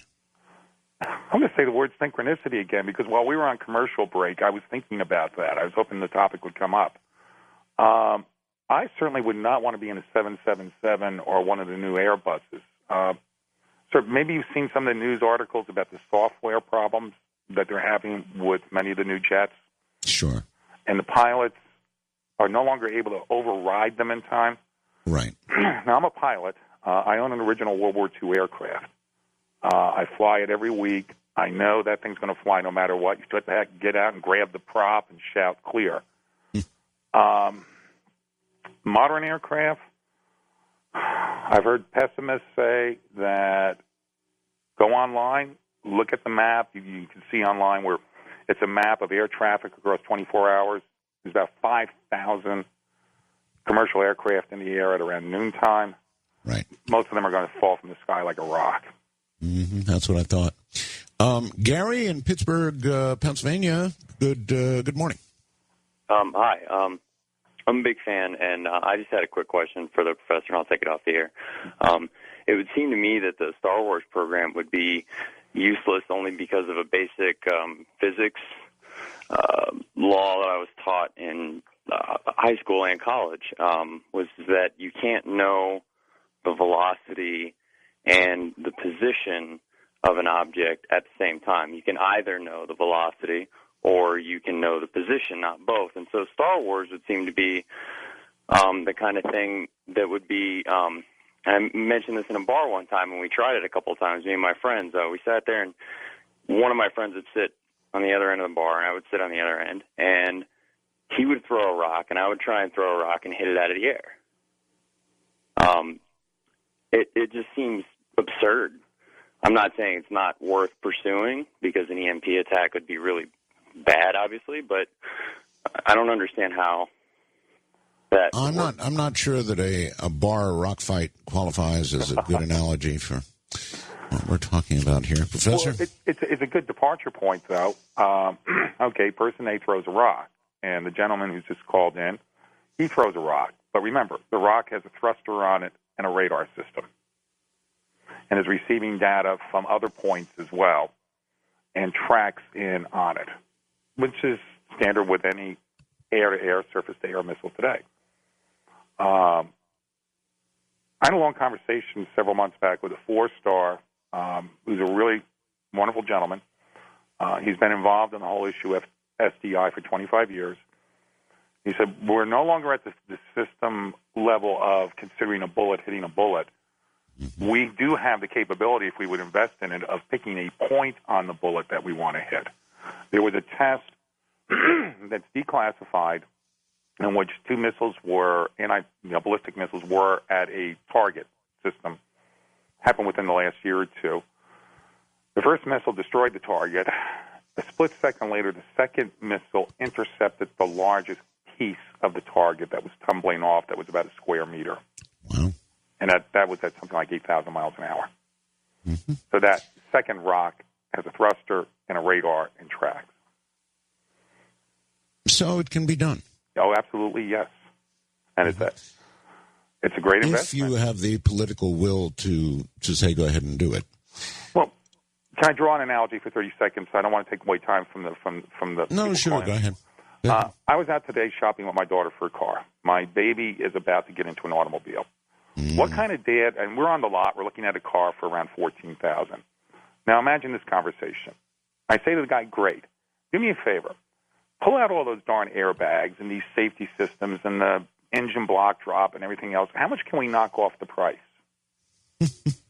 Yeah. What kind of father would? Do you see my point?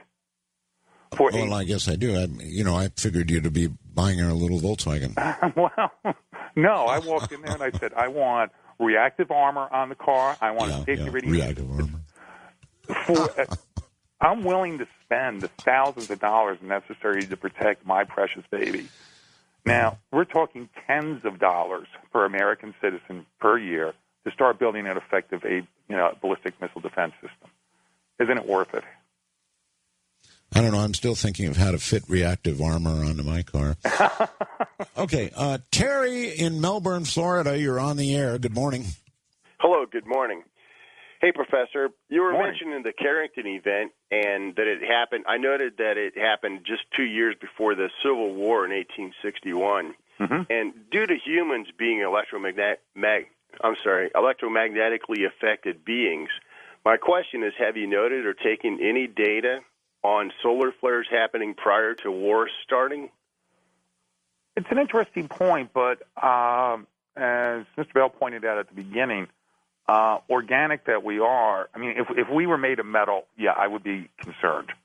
But organic that we are, that instantaneous flash of a couple hundred volts, actually would only be a couple of volts hitting you if you were standing outside. I don't think the impact would be there. But I'm jealous of where you live because you get to see all the launches. Oh, yeah, it's great. I love it. Unless you're wearing a pacemaker. Yeah. All right, okay. thank you. Yep, you're very welcome, and have a good morning. To New Jersey, all the way to New Jersey. Morty, you're on the air with Professor Forstchen and Art Bell. Good morning, Art. Fascinating program this morning, and it's always great to hear your voice, Art. Good morning, Professor. Good morning, sir. Two very quick points, gentlemen. Number one, just as a matter of information, in the year 1895, a series of solar flares completely wiped out the telegraph in the entire country, and at the time that was considered to be quite an emergency. Point number two, concerning preparedness, I have heard that Denver, Colorado is now the unofficial capital of the United States, and that all of the most important government agencies are either already there in hardened underground facilities or will be moving to Denver.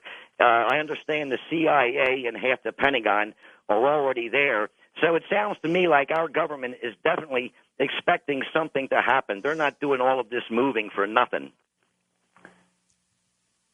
Professor? I've not heard that, but of course we do know at Colorado Springs there's the old NORAD system is there, and that was the big one back during the Cold War, so one could assume that there is some redundancy for some government programs there. But no, I've not heard anything related to Denver, sir.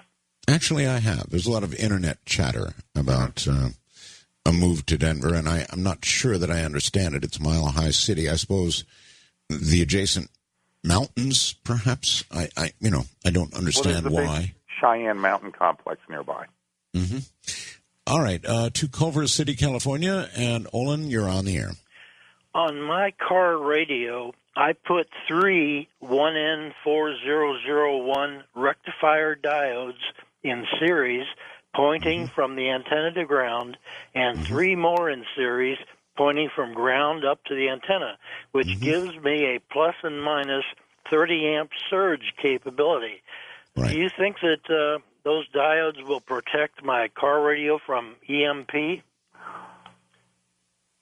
Wow. Given Mr. Bell's background in ham radio, I'm going to pass that question to you, sir. Okay.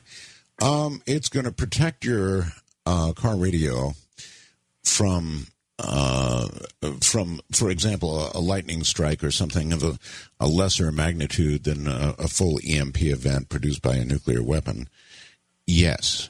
But, you know, if what the professor is discussing occurs, your radio is going to get fried because your radio is composed of transistors and other solid-state devices that will immediately self-destruct, whether or not the spike is coming in through the antenna or not. It's not going to matter. It's going to directly fry the radio or my ham rig or anything else electronic. It's going to fry it. Professor, would you argue with that? I'm not going to argue with you at all on that. Well, you're the expert. Well, no, you're actually the expert on radio equipment, and if my father had ever had a chance to look at your antenna system, he would have gone crazy. Okay. Maryland brings Lee. Lee, you're on the air. Yeah, they have, our house has a lever outside with a box, and it cuts off the power. Will the surge jump that gap and go into the house and burn down the houses? Like Actually, all the hotels and all the hotels and all the houses, the wires are all hooked to 2x4s, which are probably really dry. Okay, that's a similar question. We've got very little time to the last one. In other words, you could protect yourself from the surge coming in from the electric company, but even having thrown that switch, you can't protect your electronics short of a Faraday cage from direct EMP, which would be at a level that would just simply fry everything immediately. The computers would all go. Psst. Professor, hold tight. We will be back. We've got one more segment to go. We could use about 5. I'm Art Bell. Or put another way, the other side of the world, from the majority of you listening, Barry in Vancouver, British Columbia, brings up a very good point. Hey, Art, how interesting. Very few women have called the show. What does that tell you? I don't know. I just pointed out. Barry, what does it tell us? It tells us that it's kind of a technical topic. It tells us that, I don't know, Barry, I'm going to have to think about it a little bit, but it is a fact and a very interesting question. Professor William Forstchen is my guest, and he'll be back in a moment. All right, once again, based on, I think I've got one young lady. Let me go out of order here and go to Las Vegas and Kathy. Kathy, you're a female. Yes, listen, it's funny. Just be patient with me. I'm not very technical. Most technical stuff gives me a headache, but I follow I follow along a little bit. So I basically want to make one comment and then, 2 quick questions. Okay, I think most people in America, including myself previously, because I kind of discovered your station recently, and I'm terrified listening to this because I actually knew nothing about this EMP stuff. Mm-hmm. And I think the average person in America would prefer to be blissfully ignorant and just go to a party, mm-hmm. and they don't really want to know it because it's horrifying. And what I wanted to say was, okay, as I understand it, Barack Obama is the one who decided to close down the radar detection in Poland. And my question to you, and then I'll have one more after that, is even if Barack Obama is inexperienced, wouldn't he have advisors who would know the history of Poland, which I don't? I just picked up from what you said and a little other stuff I knew. Wouldn't he have advisors that would tell him, this is really important to leave this stuff on? And the other question is, what former president of the United States or politicians decided to let communist Chinese employees fix all this nuclear stuff that's important? And why aren't there any more Americans who can do this job anymore? And those are my questions. Okay. Do we have about 5 more hours of airtime? No. We could use it, but no. The day that was announced, September 17th, maybe because I'm a historian, the moment I heard it, I was like, Isn't there at least one person in the White House who just said, Mr. President, why don't you do the announcement 2 days later because this is the 70th anniversary of the day Poland was knifed in the back by the Soviet Union? Right. And by not putting the ABM system in there, we're essentially telling the Poles, we'll throw you back to the wolves again? Mm-hmm. I'm angry. I guess you can hear I'm getting angry just remembering it. Right. In fact, she sort of scrambled my brain a bit just by pointing that out. It is beyond. It stretches your imagination. I think there was at least one person in that entire administration. Well, she asked about advisors. President, non-military though he may be, certainly has military advisors that he'd be advised to listen to. So, well, and then the second point about pulling down the ballistic missile defense system. Remember that's been a alleged peace dividend issue ever since 1992. Well, the Soviet Union isn't a threat, so we don't need ballistic missile defense, which is utterly absurd. Mm-hmm. Yeah, it certainly is. All right. To North Hollywood, California, and Robert, you're on the air. Hey, Art. Nice to hear your voice again on the radio. Thank you. Yeah, real quickly here, we're sort of low on time. I was sort of wondering, well, from one hand view, I was just wondering, have you cross-banded from your location to your antenna array in Nevada? I'm sorry. Say that again, please. Have I done what? Have you cross-banded, reached a signal from your location, from your antenna, and then retransmitted from Nevada?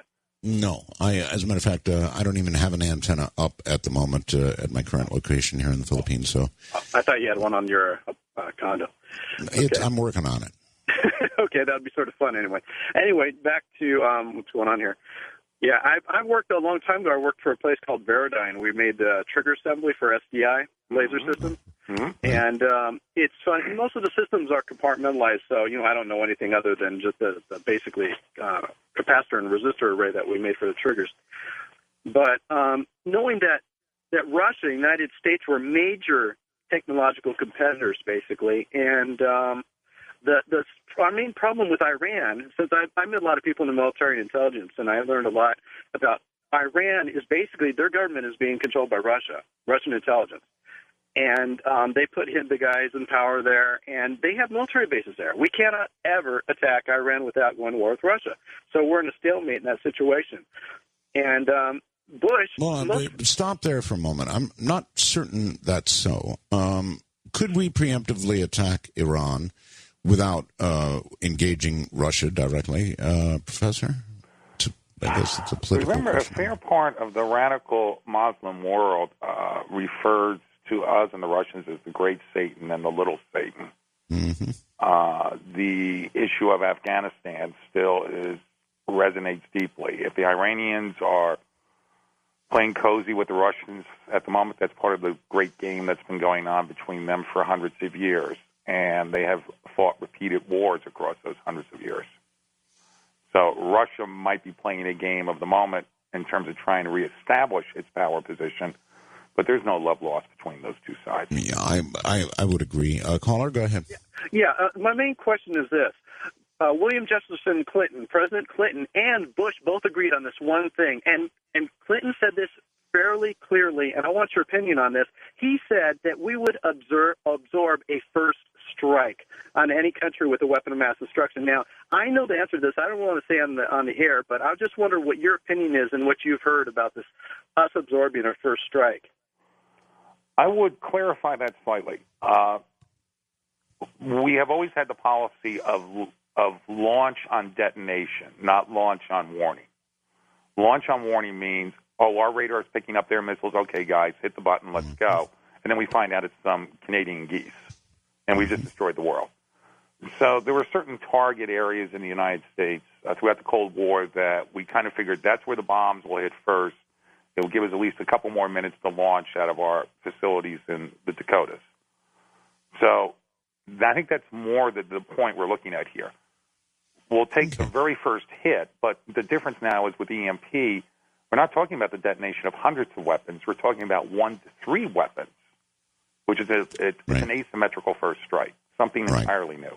Right. And for those of you that didn't have an opportunity to hear the whole show, go to the web and listen to the the first couple hours so that you're grounded on this very, very important topic. Austin, Texas. Jeff, you're on the air. Yes, sir. Professor, I had a quick question in regards to maybe a new twist on the subject. But Professor Hagee, or Pastor Hagee, out here in Texas, has a ministry, Christian ministry, and he's been discussing EMPs and talking about his great love for Israel and, you know, protection for Israel and EMP threat to our country from Mahmoud Ahmadinejad, or whatever his name is. And, you know, this has been in our circles, this has been quite clear for years. I wanted to hear your comment. American foreign policy for many, many years was that a weapon of mass destruction impacting on Israel would be construed as an act of the use of mass weapon destruction against us. The current administration apparently has backed off from that position. But if ever there is a nation or a people on the first face of the earth that know what mass destruction is, it's Israel. They will never accept a first strike. Never. All right.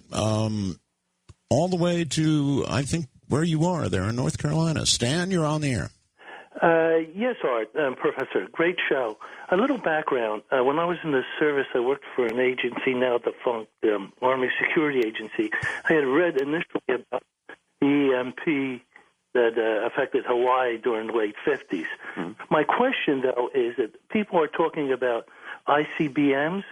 What happens if somebody wants to load a battlefield-type missile on freighters and park them off the coasts, east, west, and the Gulf of Mexico? That's going to be very little response time with any ballistic missile system. No response time, and as Mr. Bell just pointed out a little while ago, we actually talked about that extensively at the very beginning of the show. Oh. Okay, thank you. Yeah, but thank you, sir. You're very welcome. As I mentioned, please go back. If you're just sort of catching up with all of this, maybe you get up early in the morning where you are, and just go back and listen to the program is what I would say. St. Paul, Minnesota. Vince, you're on the air. Yes, first time I called in. Many years of listening. Professor, I sense some partiality and favoritism towards Israel, and I'm wondering, do you really think that the Middle East could have any emphasis on destroying the world without the okay of our military complex or such? I mean, you've got to be kidding me if you think that if Muslim extremists can actually do anything that the Western world can do. When a nation is informed by a nation within strike distance that their number one goal is their total annihilation and destruction, Israel must take it seriously and must respond. That's right. Whether or not Israel will act preemptively with respect to Iran, I don't know anymore. I'm not sure. How about you, Professor?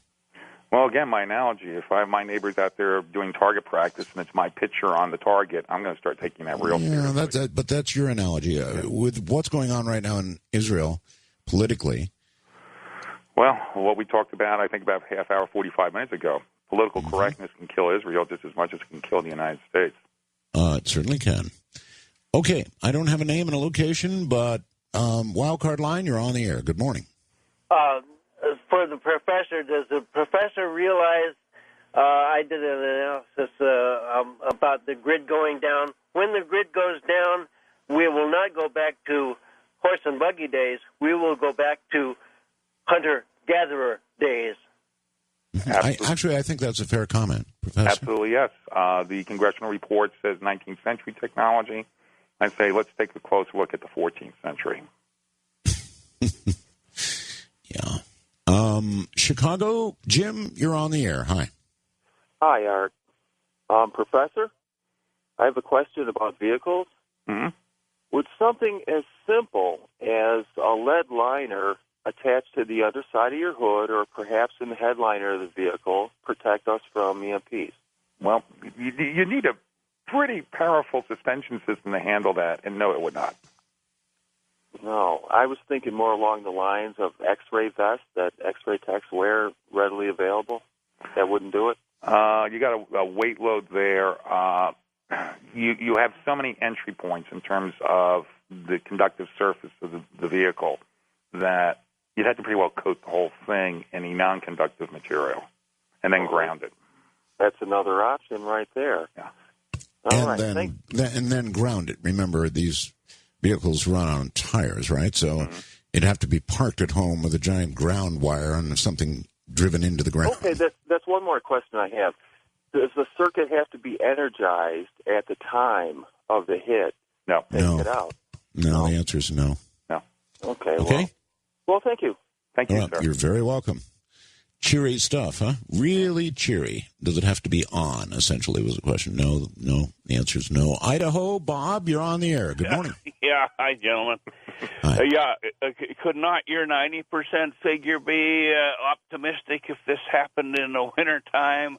And you might have a revolution on your hands as well as a total breakdown of civil authority? Well, we would have a total social breakdown, and one thing we didn't talk about, I wish we had time, is what happens with the 2 million people who are in prisons right now? Do we let them go? That's an interesting question. Well, an awful lot of the cells, I think, are controlled electronically, right? So I suppose there's safeties built in so that if the power fails, the cells remain locked. But after 2 weeks, what do you do with them when there's no food and water? Well, it's not the guys in the cells I'm really worried about, though I suppose it's a consideration. It's all the rest of us. Food and water, well, pretty much takes us all out, doesn't it? And you shoot them or you let them go. It's a heck of a moral question. It's one of thousands of moral questions that can compound out of this whole issue of EMP. Mm-hmm. Well, I guess I see how you get to your 90% figure. If you throw in the anarchy that is sure to follow, particularly from a relatively spoiled nation like the United States, you might just get to or surpass that 90% figure. I don't know. Portland, Oregon. Another Kathy. Yeah, Hi, another Kathy. Kathy. I had to call when you said no gals called. I think a lot of us are adding up what food we have in the pantry and trying to figure out how to feed people with all this news. But I did have an electronic question. If your mechanisms that are electronic, small ones, were unplugged and in a Faraday cage, would they survive this, or would their parts fry? You have a good Faraday cage, you're protected. Okay. But it has to be unplugged, right, during the event? It has to be grounded. Grounded, okay. You know the easiest Faraday cage? Take your old microwave. That's a Faraday cage. Ground That's right. it. Microwave oven. Don't plug it now. Don't plug it into the wall. Run that electrical line into the ground to ground it. You have a Faraday cage. Mm-hmm. So you might be able to get your CC radio in there. That's about it. One quick point about women. Let's look at the statistics, mortality statistics. Women today outlive men by what, 7 to 10 years? So it said, yes. Mm-hmm. Go back 200 years. It was absolutely reversed. Think of a pre-technological society in childbirth. Now, see, I didn't know that. Yeah. I really didn't know that. Why has that reversed? Why are women now outliving men and did not previously? Other than death for males by violence, the average woman had about 5 to 7 pregnancies, and the possibility of mortality increased with age and also nutritional deficiency. So you notice, you look back a couple hundred years, you notice how many guys were widows marrying younger women in their 3rd and 4th marriages? Because women died far younger than men 200 years ago. All right. Short on time. John in Georgia, you're on the air. Good evening, gentlemen. Professor, what we learn from history is we don't learn from history, right? Precisely, sir. As I say to my students when I hand back their papers. We're reliving the 30s all over again, but it's worse. We got a death cultish Hitler running a country that is, in my mind, I believe, and all I've read, they're trying to build nuclear weapons. They're arming themselves to the teeth. They're having regular conferences in the last few years entitled The World Without America. I even saw one picture of one of these conferences the president held with a banner behind him of a mushroom cloud. I mean, they regularly have rallies chanting death to America.